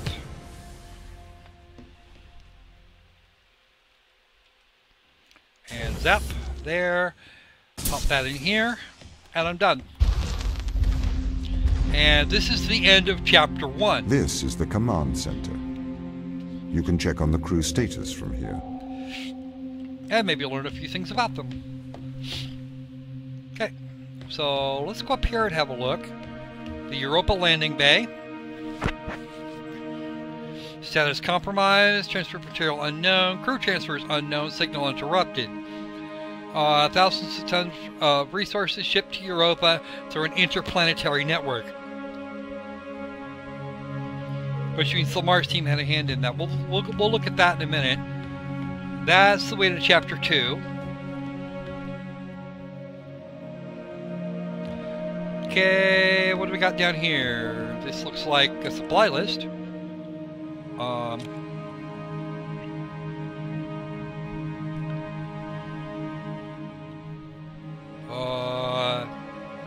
bunch of shit looks like it was canceled.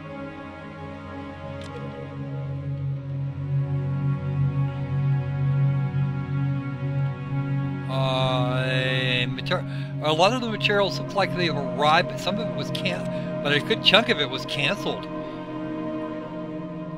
So there was stuff up there that they had, that they wanted / needed. No, I'm not gonna muck with that laptop.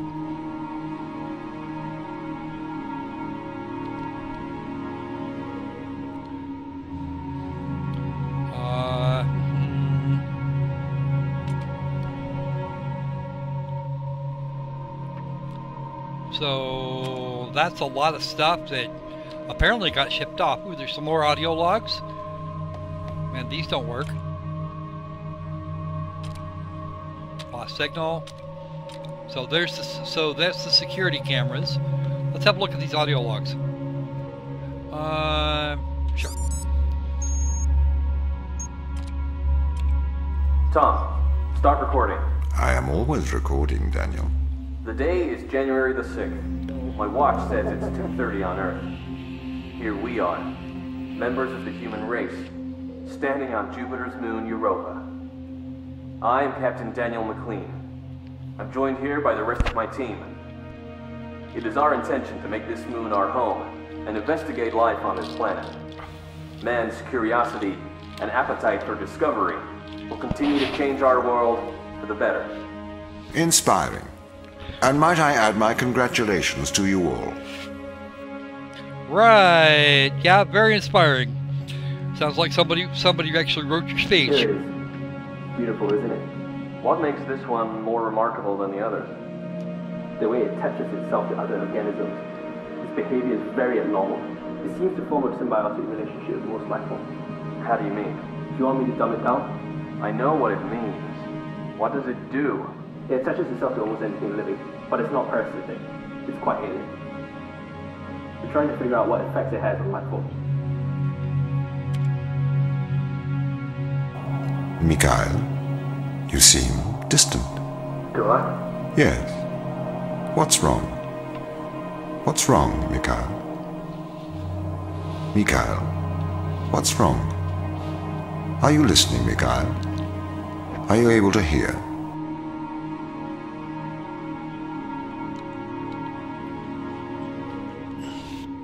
All right. I was talking to the ISA. They don't know what to do with this. The magnitude of the discovery. We should send samples back to Earth. I think we need to get this to a better lab. Me and Sochi are having trouble making enough clones. I'm going to run out of the necessary resources to continue studying Organism 119. They're calling for a grounding of all Europa transport until they get your report. Seriously? Yeah. That's rather drastic. Are there any more audio logs here? No, there are not. So, something went on this base. The question becomes what?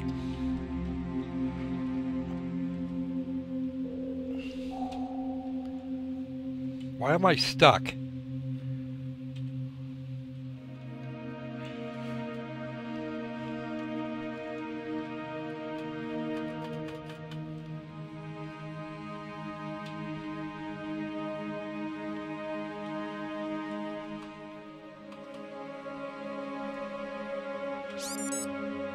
Here it is. Mikhail? I was talking to the ISA.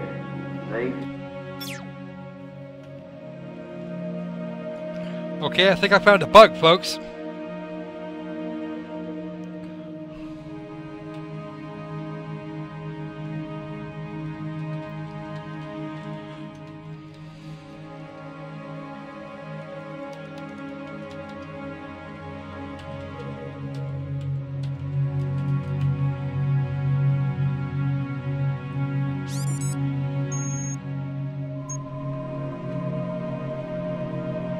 I was talking to the ISA.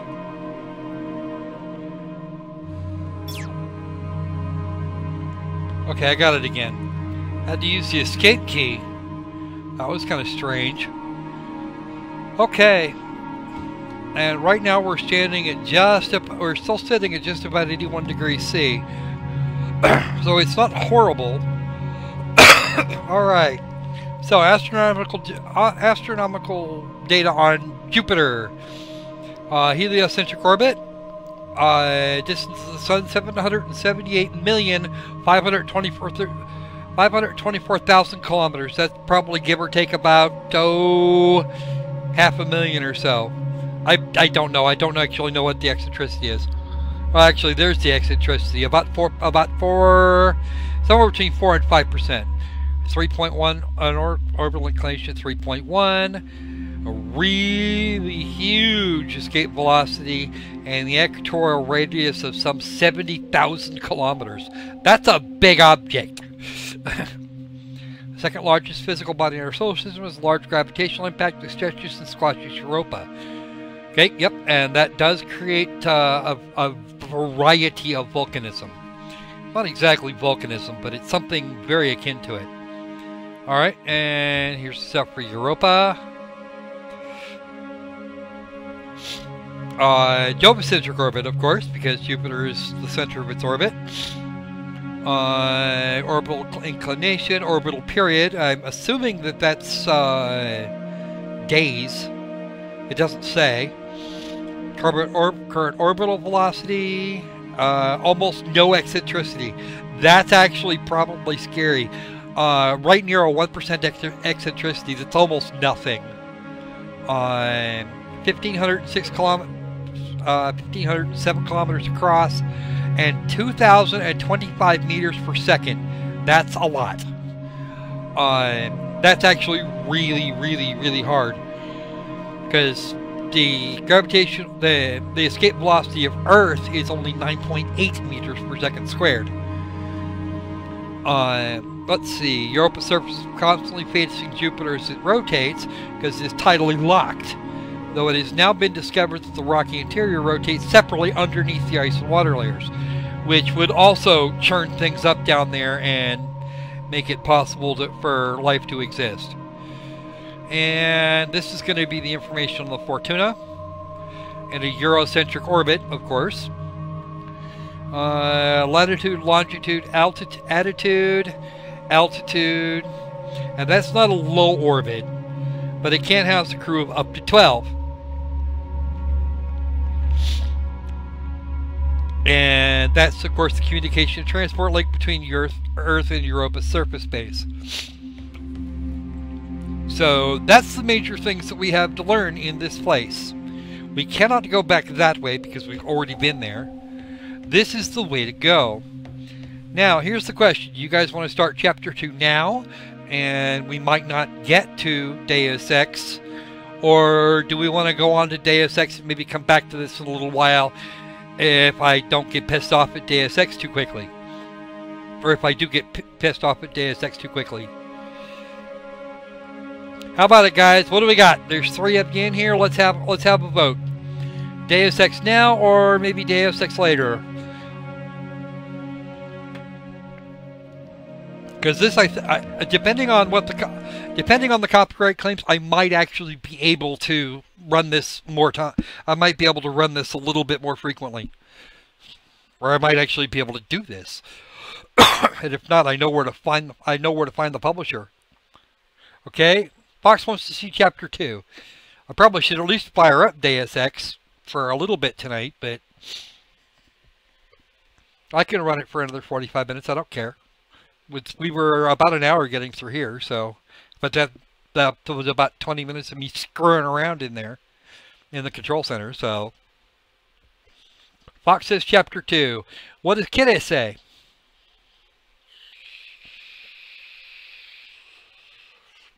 Because I did actually promise some Deus Ex coverage. Reaper says Chapter 2. So apparently we're going to go through at least part of Chapter 2. Because that's 2 votes, so out of a possible 3. What condition should I expect to find the ground crew in? Daniel went missing days ago. Chris is presumed dead.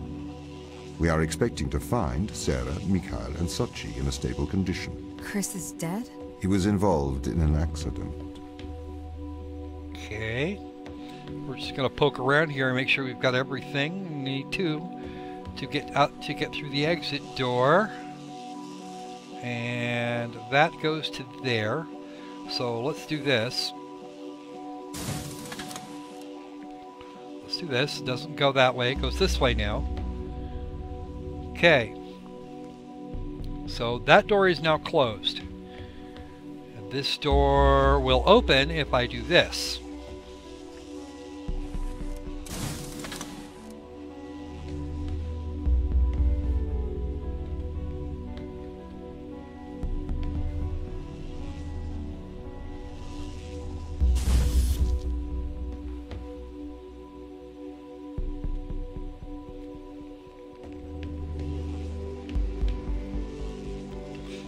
Okay. Switch that back. Put that there for right now, since I'm not sure what the hell I'm supposed to do with it. I cannot get through there anymore, and I think I may have just screwed myself. I think I may have to restart the puzzle, guys. Because I think if I do that, I'm trapped in this room.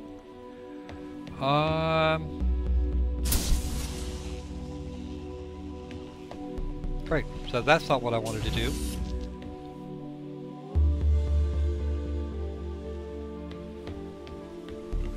Or do I?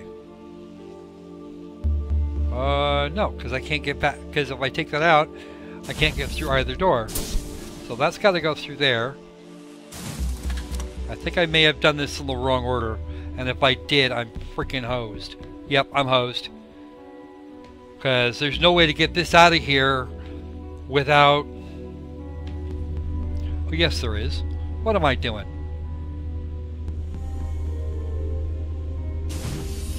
Perfect. Got it.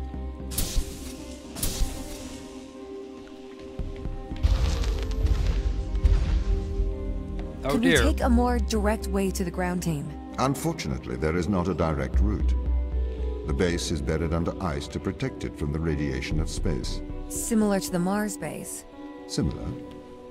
Europa's base is slightly deeper into the surface. Okay. There is more radiation present from solar events on Mars. But Mars's surface is denser than that of Europa. Let's look up here, because I've got to get down and get that. But... Okay, so I got to put that there, but I have to get it up here first. So... Let's do this.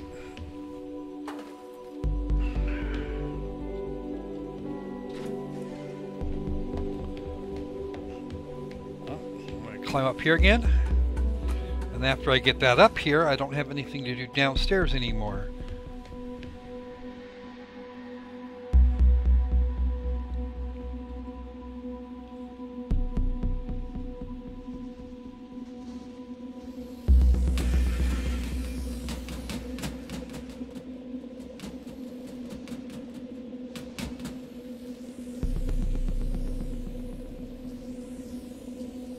Or maybe I do have something to do down there still.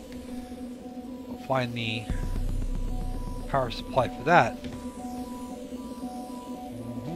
I need to go up here maybe, I don't know. And it's not on that side. It's right here somewhere.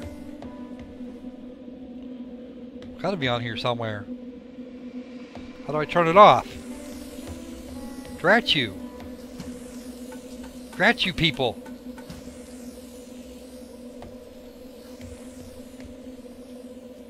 Drat you all. Because I should be able to pick it. Oh, maybe I can get right up close to it. Oh, there we go.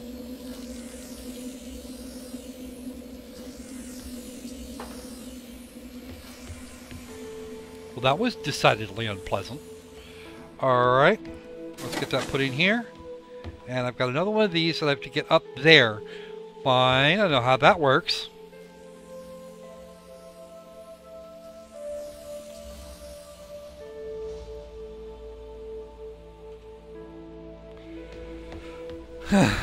He's talking to me. Almost guarantee he's talking to me. Oh. I haven't actually played this part of it myself. I haven't had a chance to really figure out how these actually work.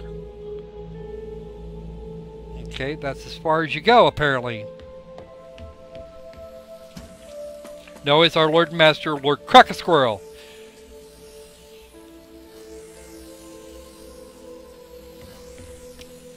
Get it straight, Fox.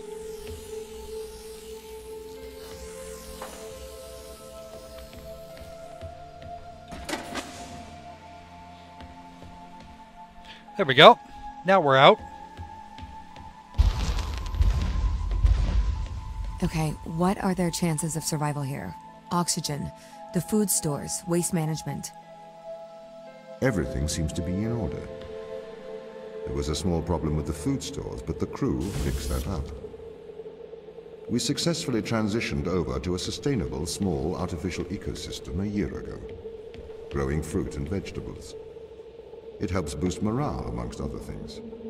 The crew members could hypothetically survive here for their whole lifetimes. Ha! That's what I gotta do. Okay, so let's go over here and see what we got.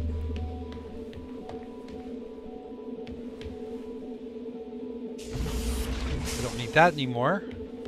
I don't think. That's going to open that door and I still have access to this with the great big industrial fan under it, and I don't need anything over there. So I need that keys to go there. I don't know where that cable leads. It actually leads to right there. It seems to just terminate. It probably goes to, oh shit, I got a problem. I need, first thing I need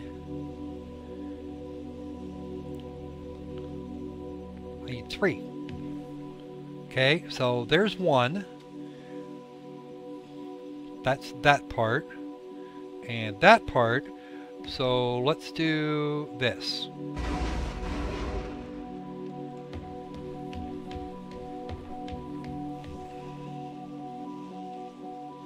Okay, there's nothing in this room. So let's do a magic thing here.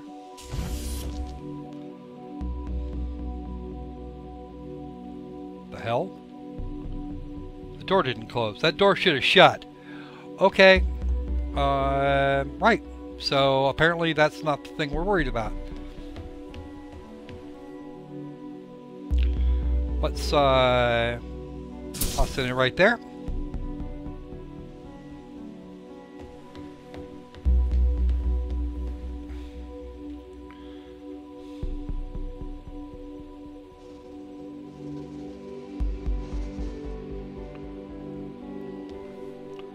Where's the thing? There is a thing. I know there's a thing. It's down there. But if I... Oh, yes, I can't get back up. Good.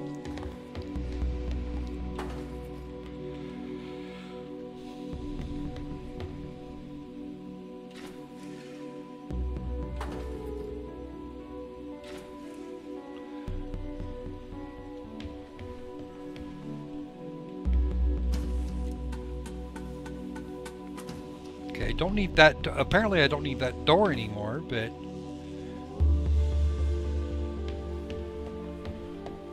Okay, I need to power that up somehow. Because it's obviously not working. Or a spot under there someplace. Let's look at the other side. There it is. Okay, good.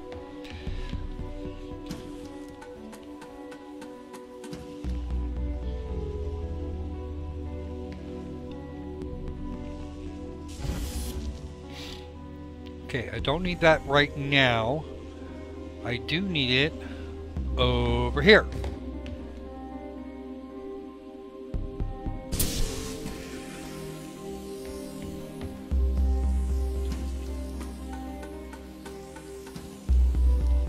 Okay, so this needs to move from there to...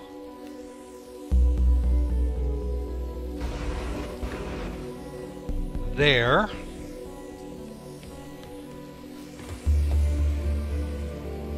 Jump down here, pull that. Watch the thing fall onto the belt.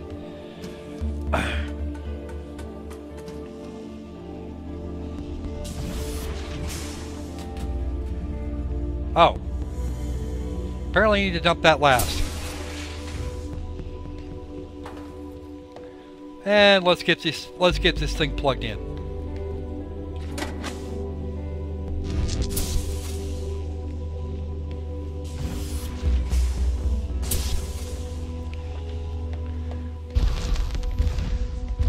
There's a thing I actually don't like here. The overseer of this mission is to work for the ISA.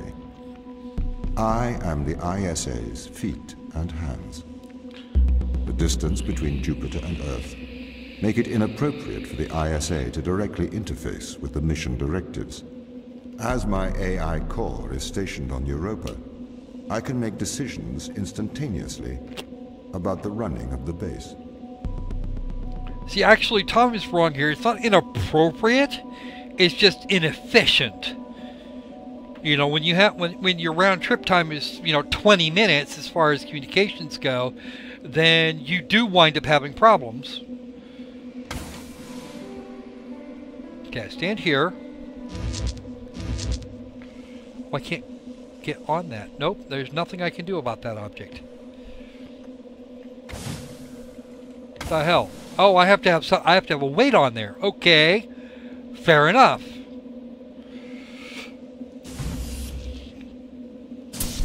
And I'm probably going to need that other one eventually. So we're going to go through here. That's got to go in there. And this up here. Whereupon I shall find something else. How do I... Now, I could have sworn I had two a minute ago.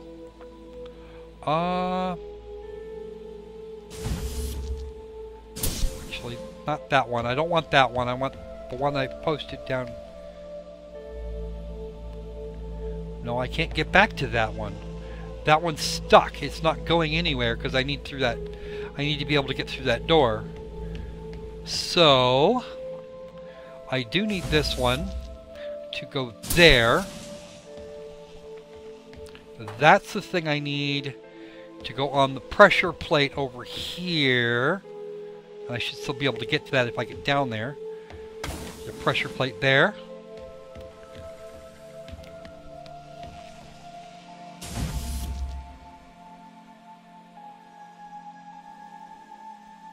Wow, I'm a moron. That was really silly. I don't actually need to go through that door in any way, shape, or form. I go up here. I plug this in right there. I grab that object and toss it there. Why did I even bother with that room? There is no reason to do that. Ugh. Oh wow, now it's getting dark and creepy. I can't even see the wall there, and I know there is one. Oh god, don't tell me I'm actually gonna... Son of a... Oh, carp. So I do actually need something there. That's just freaking brilliant. Okay, so I need 2 here, and I need to get the one down there. You come here. You go there, so I can open this door. And I'm not going to get back up there without this other thing. So you come out of there.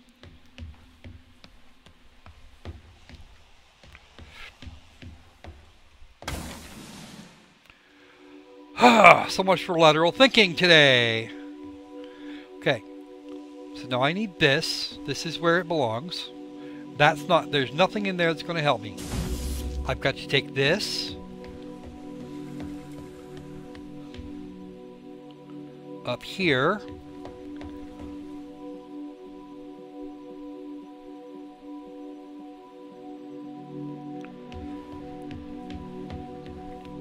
Can I get round? Did I leave that? I left that one there. That's the thing I was actually doing wrong. Okay. You go in there.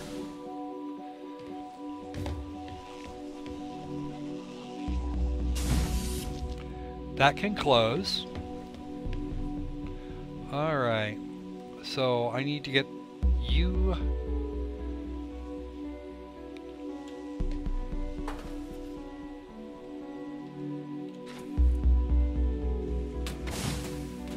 Son of a bitch! That didn't work. It's time to redo that bit. Because this door doesn't open without 2. Get this down here. Which doesn't do anything unless I... I'll make sure I've checked this room completely. Now, you do that.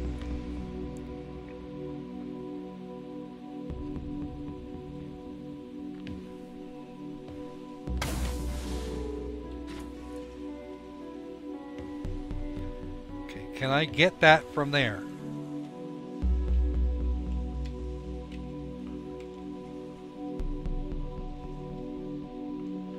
No, that's not going to work.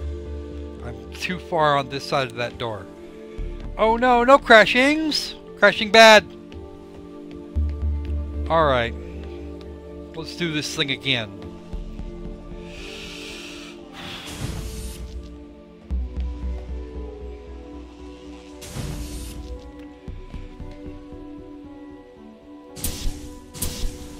Gotta go there.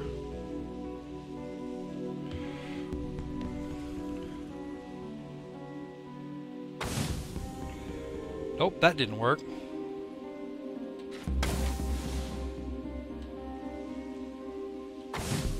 Ha! Got it. I made it, I made it. Let's take this down here. Plug that bad boy in. Now I need to quick swipe one of the ones from the other side here, and hope like hell I can do this from just inside the door. This is where a strafe button actually comes in handy.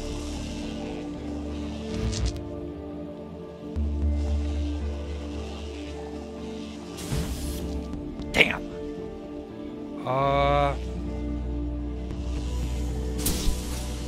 Ah, damn it.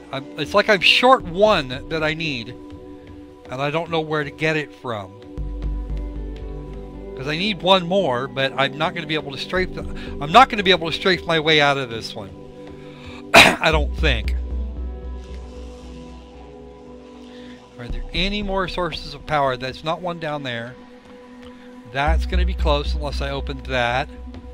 And those 2 doors will stay shut unless Fuck me running. Of course there's a way through. I'm not even remotely doing this right. That's one way to do it. Pop! And I could go get the last one too. Now we are officially at the halfway point for this chapter. How does the ISA know you're going to make the right decisions here when they can't communicate with us? Interestingly, I have a twin on Earth. His name is Michael. The ISA uses my twin to check firmware updates before they upload them to myself. There is a simulation of this mission on Earth running at all times to check my expert systems. Naturally, as any modern artificial intelligence running on a quantum computer, I do also have a large amount of evolutionary algorithms at my disposal. However, they were deemed as too unreliable for general use in the mission. Why is that? Biological systems produce biological results. Messy, unpredictable solutions. Not suitable for such a mission. Okay. Fair enough, Tom. I expect there's probably a reason for that too. And yeah, this whole thing is about lateral thinking. It really is. All right. So this is the upstairs. Whoops. Let's not walk off the edge here because that could be bad. I need to get through that door. But to do that, I need to do... Can I do that and get away with it? That's the question.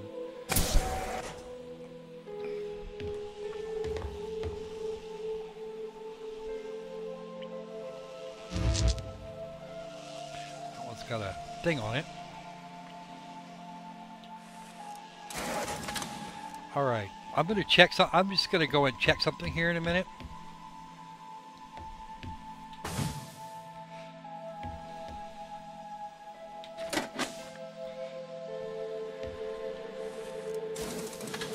Switch.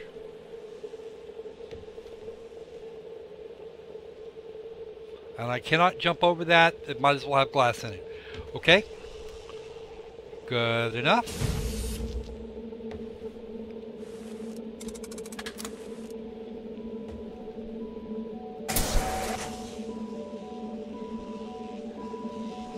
Yeah, now I know what I'm doing wrong.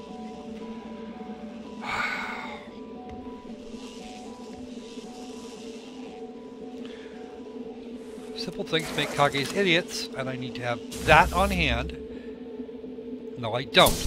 What the hell am I doing? Alright, maybe there's something over... Maybe there's something in here that will help.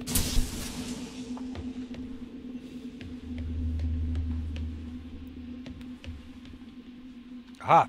That's the door that goes upstairs. So, I need to take this out of here, and I don't actually need to go upstairs yet. I can take that after I've got the other thing.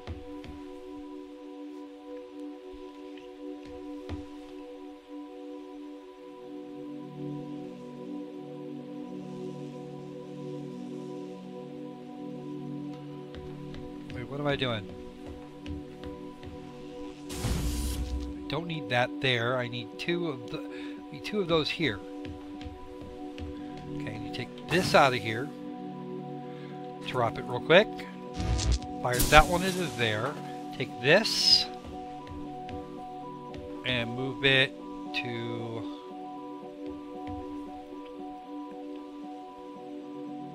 there. Hit this switch. So I've got that. Grab that ball like so.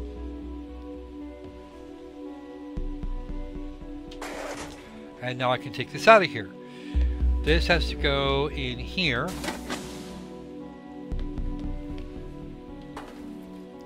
And I can put this over here, which gives me access to this corridor again. Now, is there anything going on over here? No, there is not. And I've still got one ball. I've still got one light. Oh, I've still got one ball.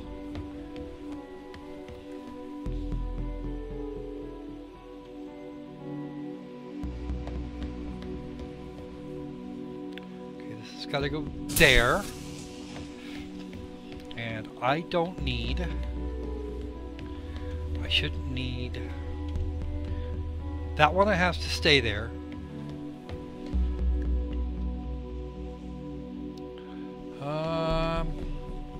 Still seems like I'm short one. And short one is, might as well be...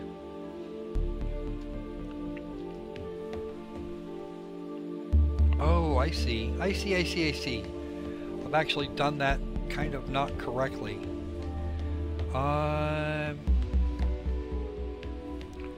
What did I do with it?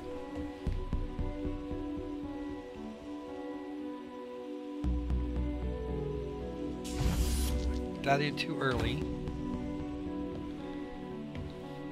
So that's got to come out of there, because that leads back to the upstairs. I need this over here for a moment.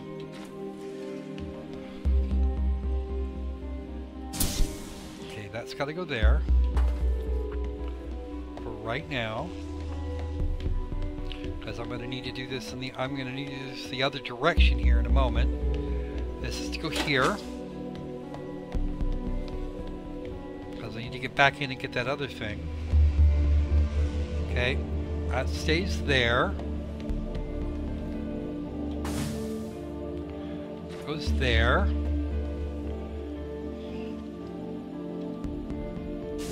This goes here to go there. This goes up here and gets plugged in there.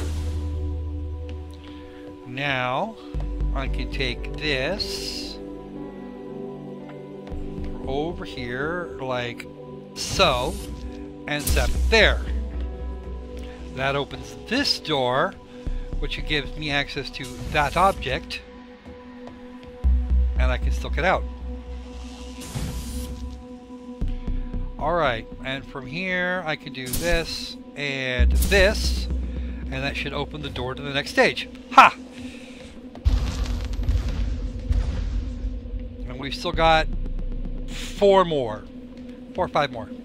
Ooh, this looks like fun. What's in here? This is the chapter 2 secret.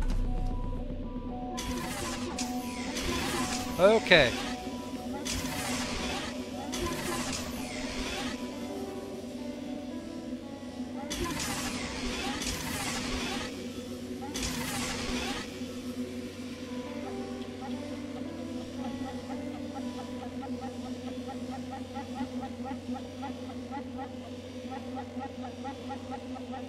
I heard about this.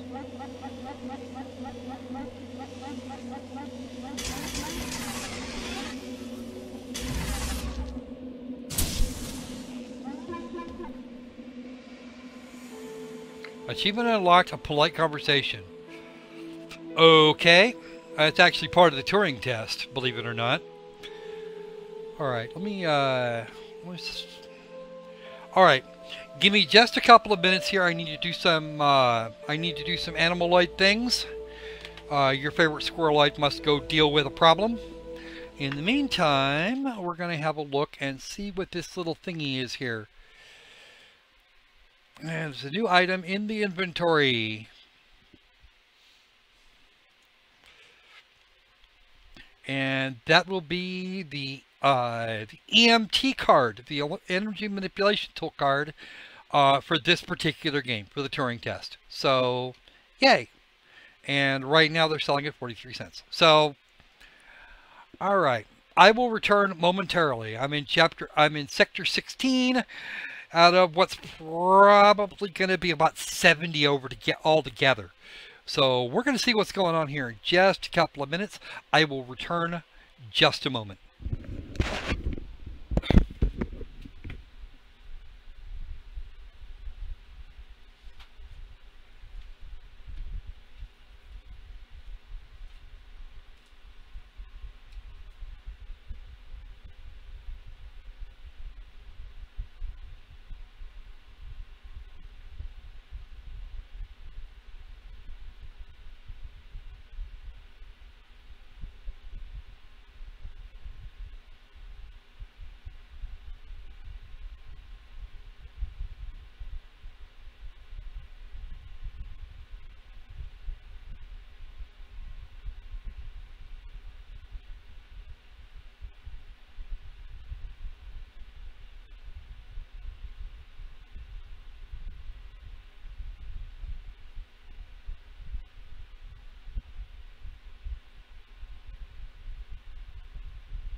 All right. Sorry about that. Had to run off and go do squirrel things.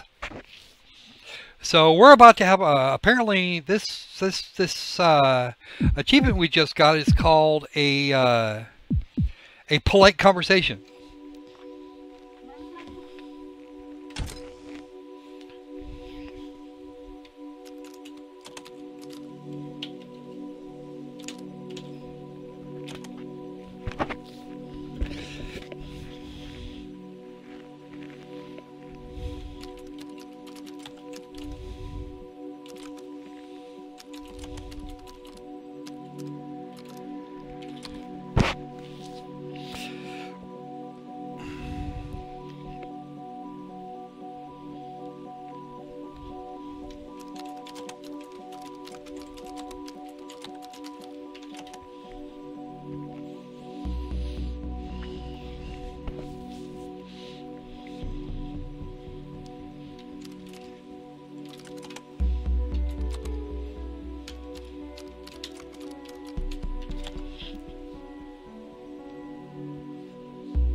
Isn't for you to see if I'm a robot, it is to see if you are.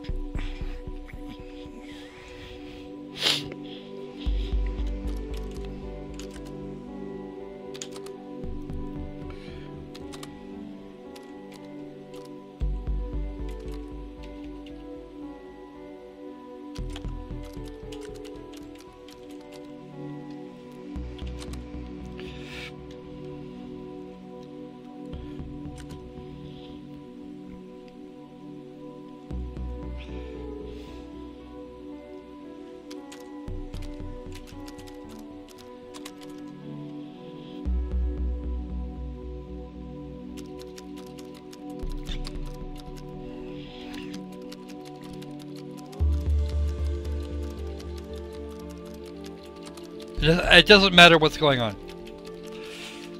I'm actually hitting the backspace key.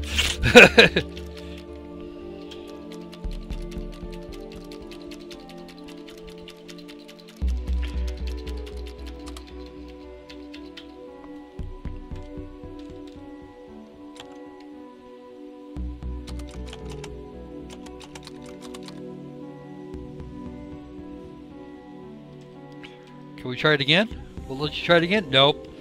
Not gonna let me try it again. Fine, be that way. And we're just gonna fall right through there, which actually shows us what those actually do. See?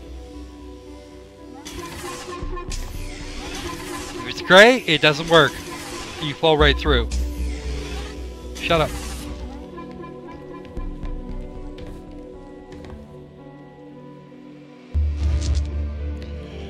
And of course, I cannot leave the area with that power block with that power spot in my weapon, so, or in my tool. So now I can go out.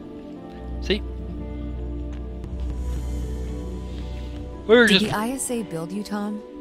As the child of the ISA, I have been given authority aboard this station. That's not answering the question, Tom. I was designed by the ISA and the Ashiyama Corporation.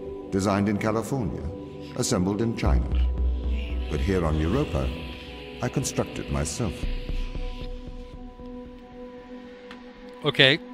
That just sounds like you're being a smartass, Tom. There's one of these, and it looks like it's going to be every other door. Okay, good, good.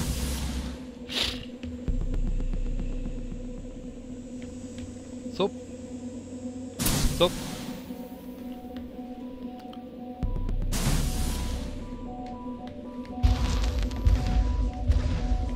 Have you heard of the Turing test, Ava? It's a test to see if a computer can successfully impersonate a human. In the original Turing test, a human judge has two conversations, one with a machine and one with another human. They then judge which of these polite conversations is with a machine and which is with a human. The machine being tested is said to have passed the Turing test, if the judge cannot reliably tell which conversation is with a machine and which is with a human. Do you think you'd pass the Turing test?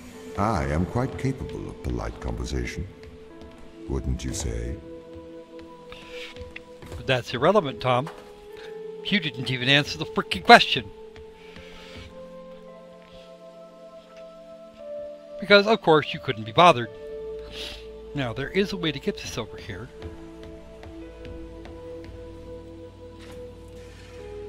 Back up here. Get in there. Okay, that's just switches. Okay, then. Of course, that just does the same thing both ways. So, why did I bother? Okay. So why didn't that, like, oh, that's why I couldn't get up here. I couldn't get up this way. Nope, I can't do that. So let's have a look around. That's a power block. That blocks power from coming in here, and that's the one I can take. Alright. I can get up here through there. That goes the wrong... but that doesn't even go the direction I want to go. Okay.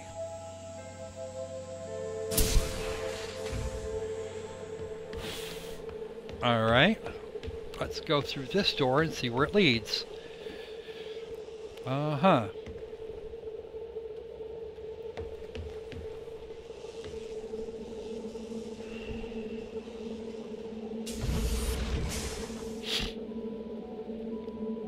Okay, so apparently everything that I needed to do is already done right here. Right, so let's do this. That doesn't go all the way over, but there may or may not be another power source down here. What the hell? Because I can't get there from here. Oh, I know how to do this. I know what I'm doing. Haha. No, I don't. I have no fucking clue. That's alright though. I'll figure it out. Can't push it through there. But I can jump.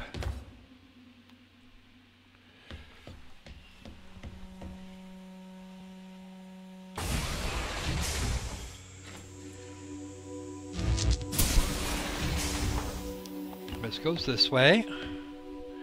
And I should be able to get up over there and pull that. So let's do it. Okay. Jumps down here. Hops up through there. Pop that in right there. Now I have to go back. And up through here. To jump there. And back up over here. To do that, which closes that off and lets me run through. I could just go straight across. Whoop. Woot woot. There we go. I can now go from here over to there, which actually lets me out of this room because this door's already open. Boom, boom, boom. Okay, so this goes to 18. We're in 18 now. The Turing test has been criticized. Researchers claim it does not correctly test a machine's ability to think, but rather its ability to deceive. What do you mean? Well, have you heard of the Chinese room thought experiment? No. Imagine you are in a room. In this room you are passed Chinese sentences through a slot in the wall. Inside the room is an instruction book written in English. This instruction book tells you which Chinese words to pass back through the slot in the wall as a response. By doing so, you have a conversation in Chinese.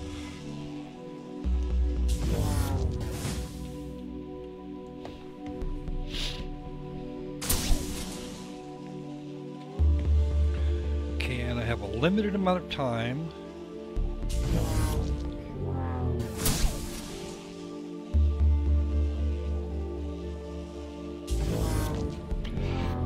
Through there. If it's like this now, I can imagine what it's going to be like later. Holy shit with a hand grenade. Okay. In the Chinese room, because the responses you pass back through the door are the correct responses, the person on the other side of the door is convinced you are a native Chinese speaker. Well, they're wrong. Perhaps they are not wrong. Because with the instruction book, you are having a conversation. But the person stuck in the Chinese room is not aware of the conversation's content. This is the problem with the Turing test. A computer can pass the Turing test, having convinced a human they are having a polite conversation, while the computer has no idea that a conversation has taken place. What if both of the people passing Chinese words are reading from instruction books?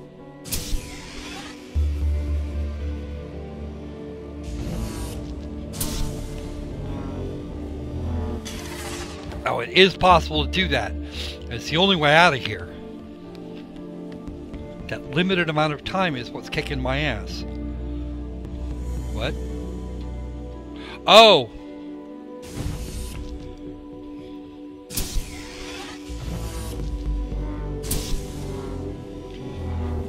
Sprint is the function I need. I can't actually sprint. I've been doing it wrong this entire time.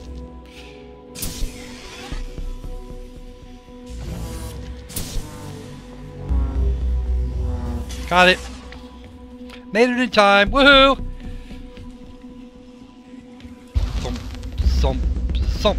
I may be a machine, but I personally do not believe I am stuck inside the Chinese room. Right, you would say that. I could peer inside your databases at any time, Tom. Or pause your operation. Do not assume I could not do the same to you. Oh, is that a threat, Mr. Tom?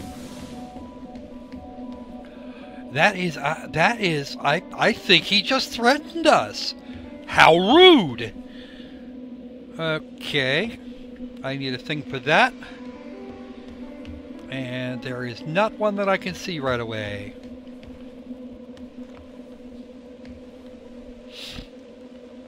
I don't know what that leads to. Go somewhere. Okay.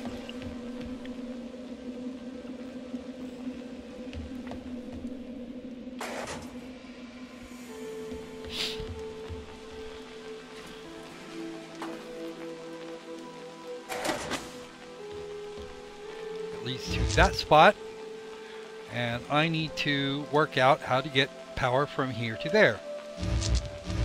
I can't get that. Okay, so I can't get that one. How do I do this? What's in there? I think it's the one I actually need for the door out of here. Oops.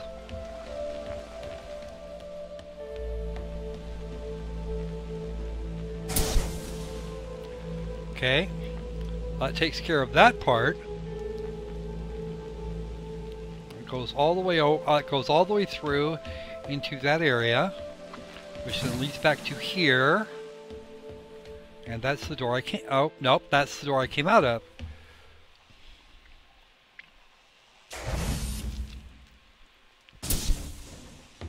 I only needed that temporarily. And this should be the end of Chapter 2. The crew quarters is where this is. And it just saved. This is the crew's quarters. It looks abandoned. Alright. I think what we're going to do is we're going to pick it up since it just saved. We're going to go ahead and quit right here, and we'll pick it up from the crew quarters, I think, tomorrow. If I don't get like 1,000,006 copyright or content ID claims. What's this? Oh, a new yet another new item. Oh, and that card is called Good Morning, Ava. So, yay for cards. Hooray for cards.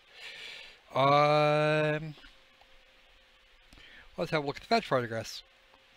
We're going to bring this over here. And there are 7 cards and 1 card drop remaining. So, this will be fun. Good Morning, Ava. Ava Turing. Tom. The Energy Manipulation Tool, Sarah Brooke, and the Europa Landing Pod. I have... None of my friends have it. Ooh, that's not fun. So I've got one more card drop sometime along the way. And at some point I'm gonna have to do a thing. So I made a statement that I was gonna do some Deus Ex gameplay today. We are in fact gonna do that. We're gonna do that right now, since we finished chapter 2.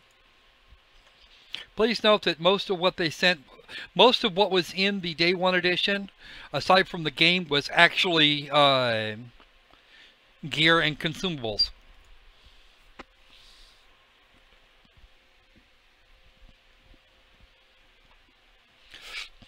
All right, and have fun, Reaper. Enjoy your evilness, or whatever evilness you're going to commit tonight, or tomorrow, or whenever. All right, whatever it happens to be for you. Okay, and that's all set up correctly. Here's the graphics options, and everything is set to freaking low, except that which can only be set to medium. Level of detail, nope. Okay. Now let's have a look.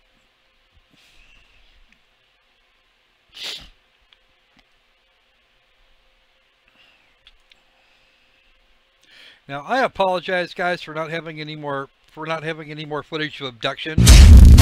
Whoa! That's loud as fuck. The hell?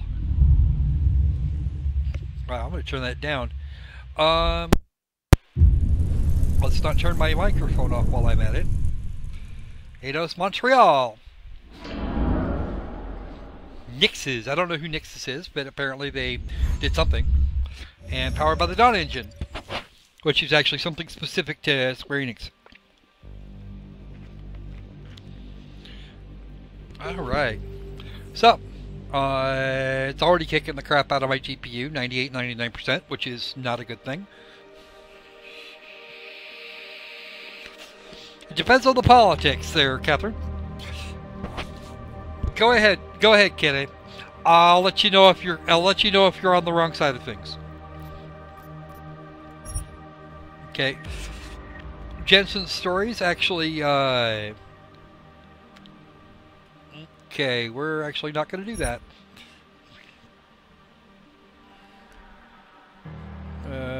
Cancel. And we're going to hit the back. We got some extras. We got a recap video. Oh, that could be entertaining. Okay, for those of you who have not seen Deus Ex, who have not played Deus Ex Human Revolution, there is a recap video. Ooh, that could turn ugly in a hurry. I will not be running the video directly here because I do not wish to invite Square Enix to be obnoxious. They are certainly welcome to do that on their own time. But I kind of like to not be thought of as asking for it. So we're gonna not do that. Well, let's just jump into the story mode here. And yes, we have to do a new game. I like the idea of giving me a story rather than I never asked for this. Give me a story, give me a challenge, which means they're gonna spend their time screwing with you. Give me Deus Ex, which is and we apparently have to finish the game at some point, or we can't have that one. Complete the game once to unlock this difficulty. Give me a story. Do not want to run the recap video because I might be asking for trouble that I don't want. Square Enix. Enix. Enixu. Okay. Oh, I once thought I could save the world. Now look at it.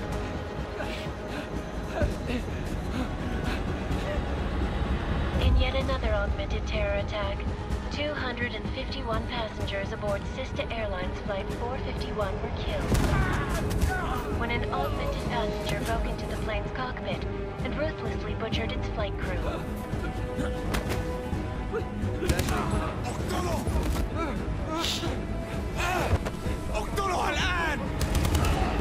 Details recovered from the black box recorder suggest that the man may have been suffering flashbacks to the AUG incident.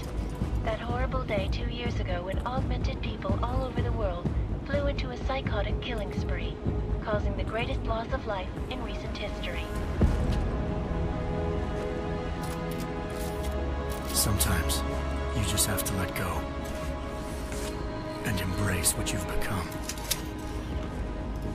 Not gonna go all wonky on us now, Hansa, are ya? Well, if I do, MacReady, I guarantee you'll never see it coming. Agent Jensen! Am I gonna have a problem with you?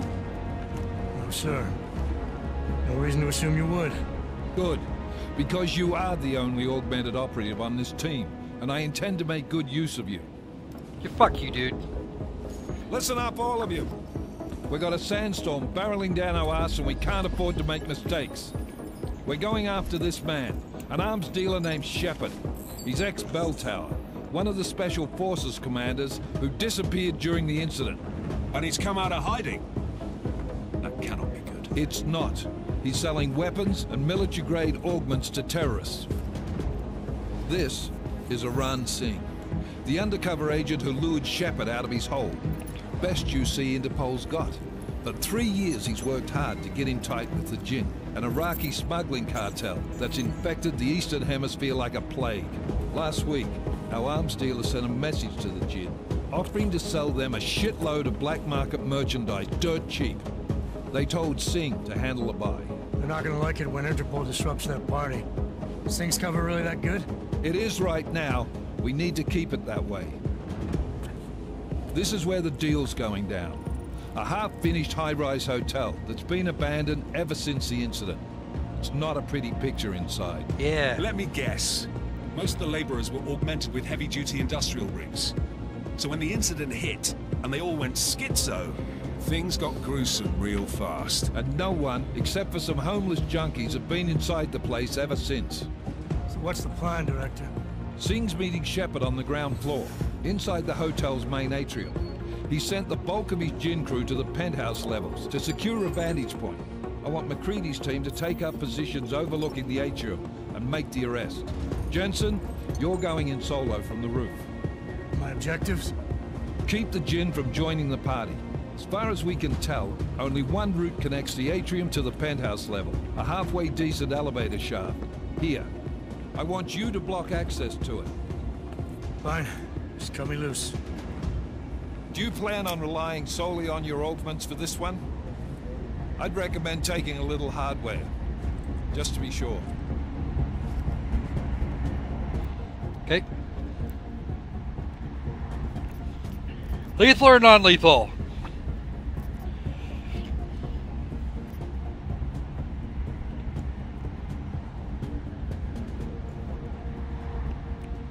Come on, folks. Lethal or non-lethal?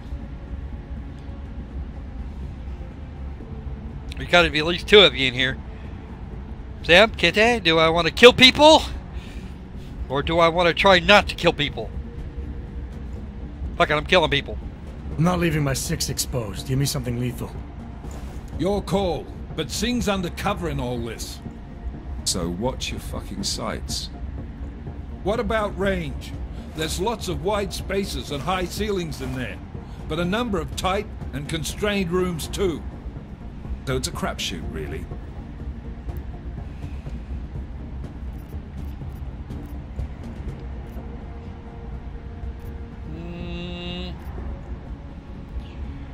Oh, I've always personally been better with a rifle. Well, I'm not looking to play dice with anyone in there. Give me something with distance. Your call. Less chance of being seen and compromising Singh that way. One last thing, Jensen. Singh said the Jinn are using some sort of portable Wi-Fi device to boost communications. He's got a better chance of maintaining cover if you disable it. Kill him! Keep an eye out for it. But aren't we on the clock here? You said there's a sandstorm moving in. There is, and we got the intel on this mission at the very last minute, so we're scrambling a little. If it comes to it, your #1 priority is keeping the Jinn out of that atrium. Well, they can't go in the atrium if they're all dead, and I plan on killing a bunch of them. Thoughts, gentlemen? We're approaching the target building. You're up first, Jensen. Let's do this. All right, let's watch me go. Okay, time to watch me die. Oh wow, 12 frames per second? Son of a bitch. This is Knife Leader. Engage host drives and descend to Angels 1-5. Angel, what the fuck?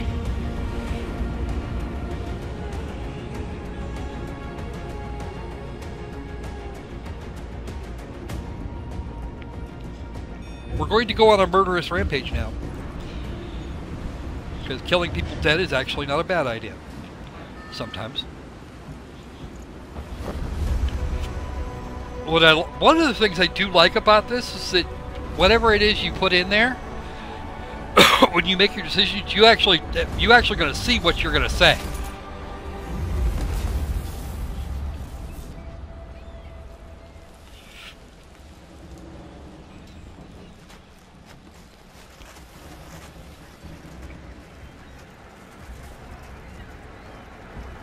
Uh-oh. That's not a good sign. +3 Typhoon ammo. Team leader, this is Jensen. I'm on the roof. Solid copy. Move into the building. The access route you need to block is at the far end of the penthouses. And keep in mind, the direct route might not be the easiest one. Roger that. McCready will advise once his team is on the ground. Miller out.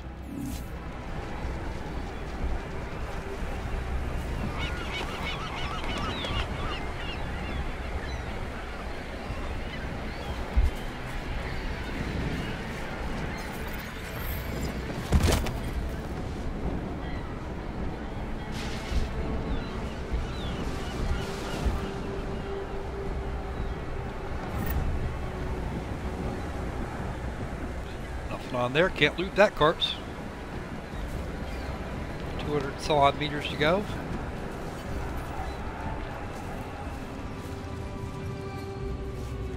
Okay, get in there. Put the vent cover, move through. I can actually destroy that. Those are traffic cones.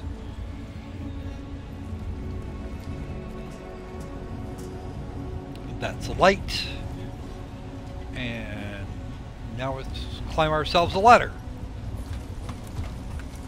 And unlike Ava, who was very helpful, Adam is going to be obnoxious and not help us out in any way, shape, or form. 20 odd frames per second, and we're getting hammered in the GPU department, but the temperature's staying down. All right.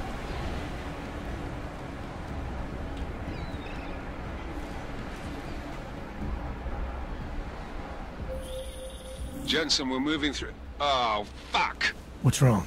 The Jinn have got a few Jennies up and running. Gonna have to hack keypads. Should enjoy it, McCready. They have colors and shapes. Just remember, red means bad. Fuck you.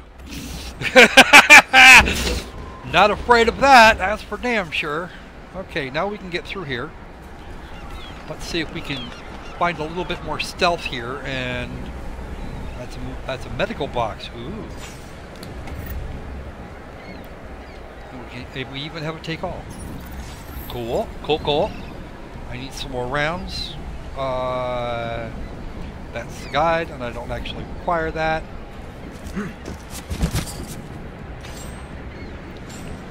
Okay. Oh, that was easy. Okay. Crouch down here and jump our butts down here a little bit to get to there. And what I'm looking for is on the other side of that door, looks like.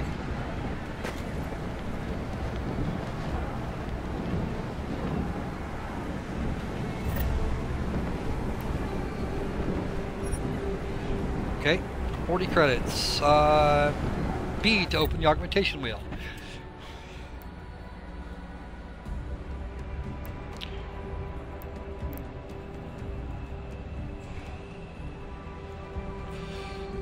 Escape.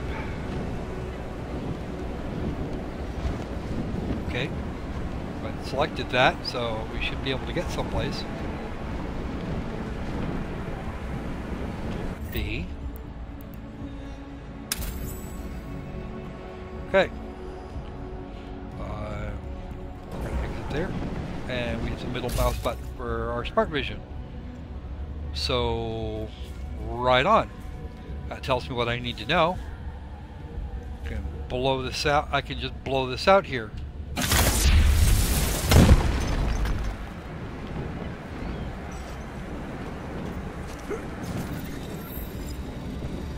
Alright.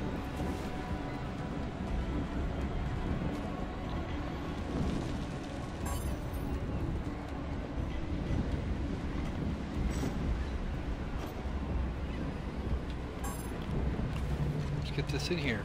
That door is locked, but for some reason I cannot do that.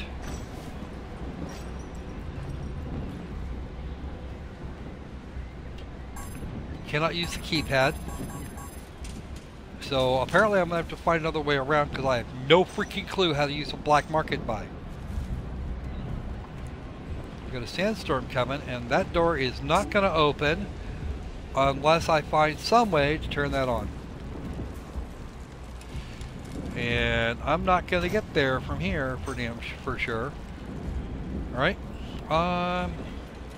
So let's see if there's anything around here I can use to... Ooh, there's a couple of screw balls on the loose back over here. Not that I can shoot them this way. Alright, so I don't know how to do this. I don't know how I'm supposed to do this. Alright, we'll turn that off.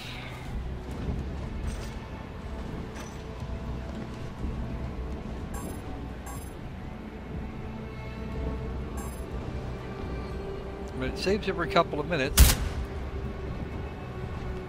Well, that's not going to help. It's been disabled.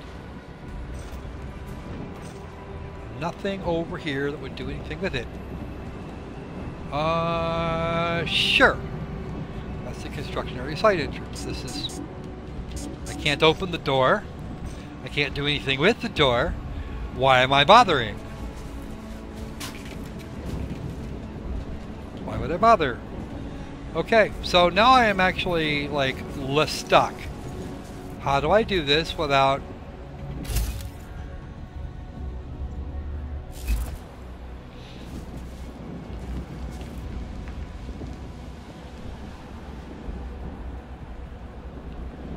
Okay, I'm also short on ammunition. And maybe there's a way through here. Oh, there is. Good. So now I'm going to crouch down, and right around the other side here, I'm going to find a couple of retards that need to be dead.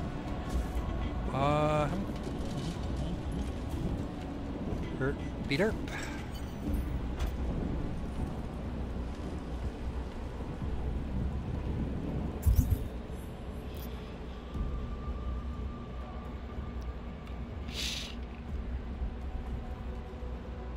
Okay, better search the area.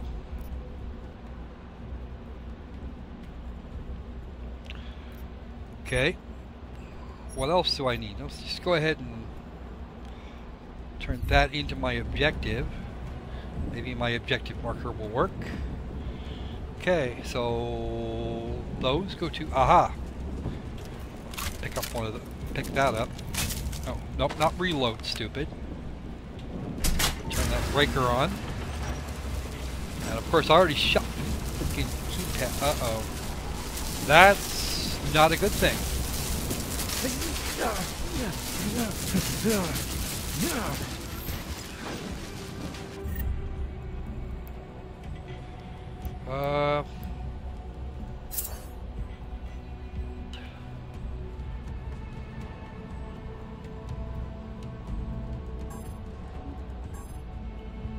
Okay, escape there.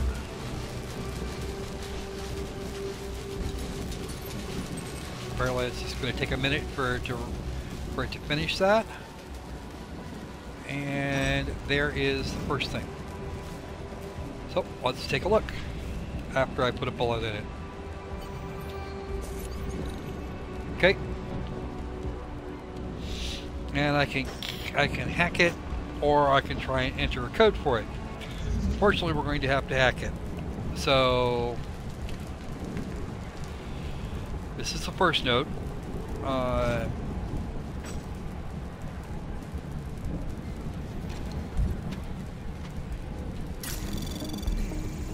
Anomaly detected.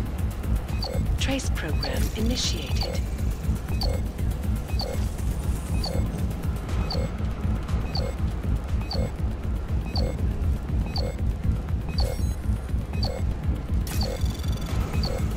Access granted. Thank you.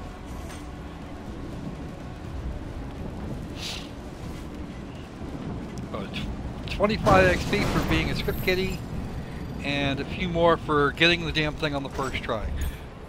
Okay, tutorial mode or cover possibilities. We're just going to enter tutorial mode, or we can just shut it. We can tell it to shut up. Screw it. We'll do it later. Thanks, squatters. I think that was the last one. احنا ما بدنا احد تاني يحط هذه العملية في خطر.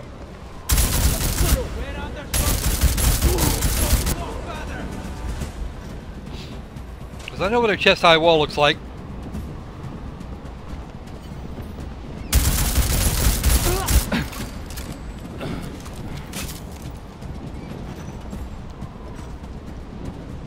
There you are.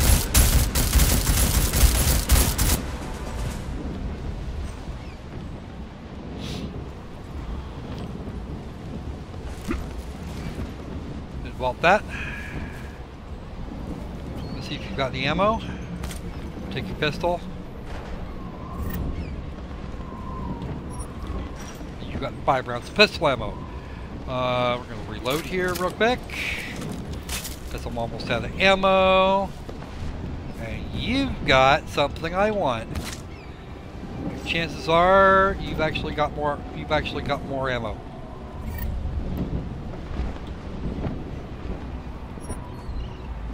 But you don't have enough.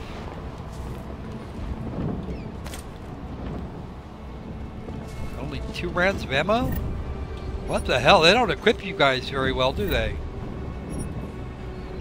Alright. You're empty? Not a whole lot. Mr. Jensen and I are having a discussion with some folks called Jinn. They're terrorist types. I don't think they're here to actually buy shit for like some seriously cheap prices.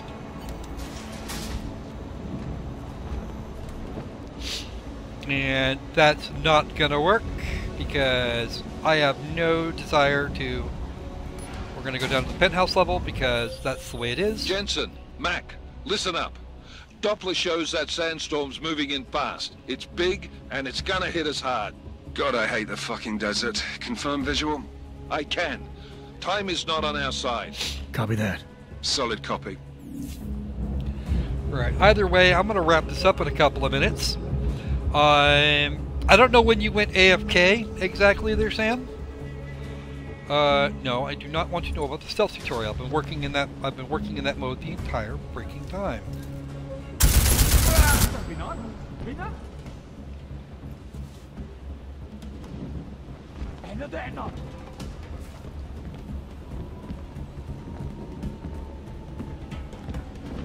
I am hiding. You cannot see me. مش لاقي أي حاجة.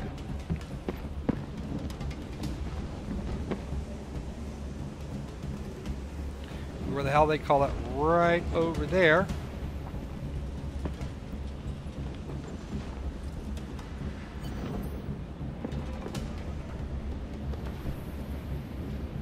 And I waited long enough, you went away. So now I'm going to go around here and find out where that corpse got off to. I know which way you went. I just shot some dude. I just shot some dude back of the head. Alright. So I have now...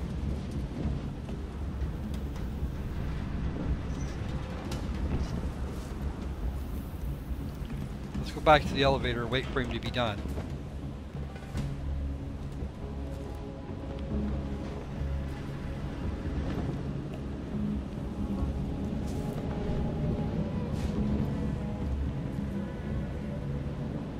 it's a coffee cup. What's this guy? Got anything? Yeah, you got some credits. Well, you were actually rich. You had all 82 credits. Okay, what I'm looking for is over there. And I think what I'm going to do right here is manually save in a new save file. And I'm going to come back to this another time. So, it is now 0300 on the left coast. Sorry we didn't get 3 games like we did usually, but I spent about 45 minutes ranting about various bullshit.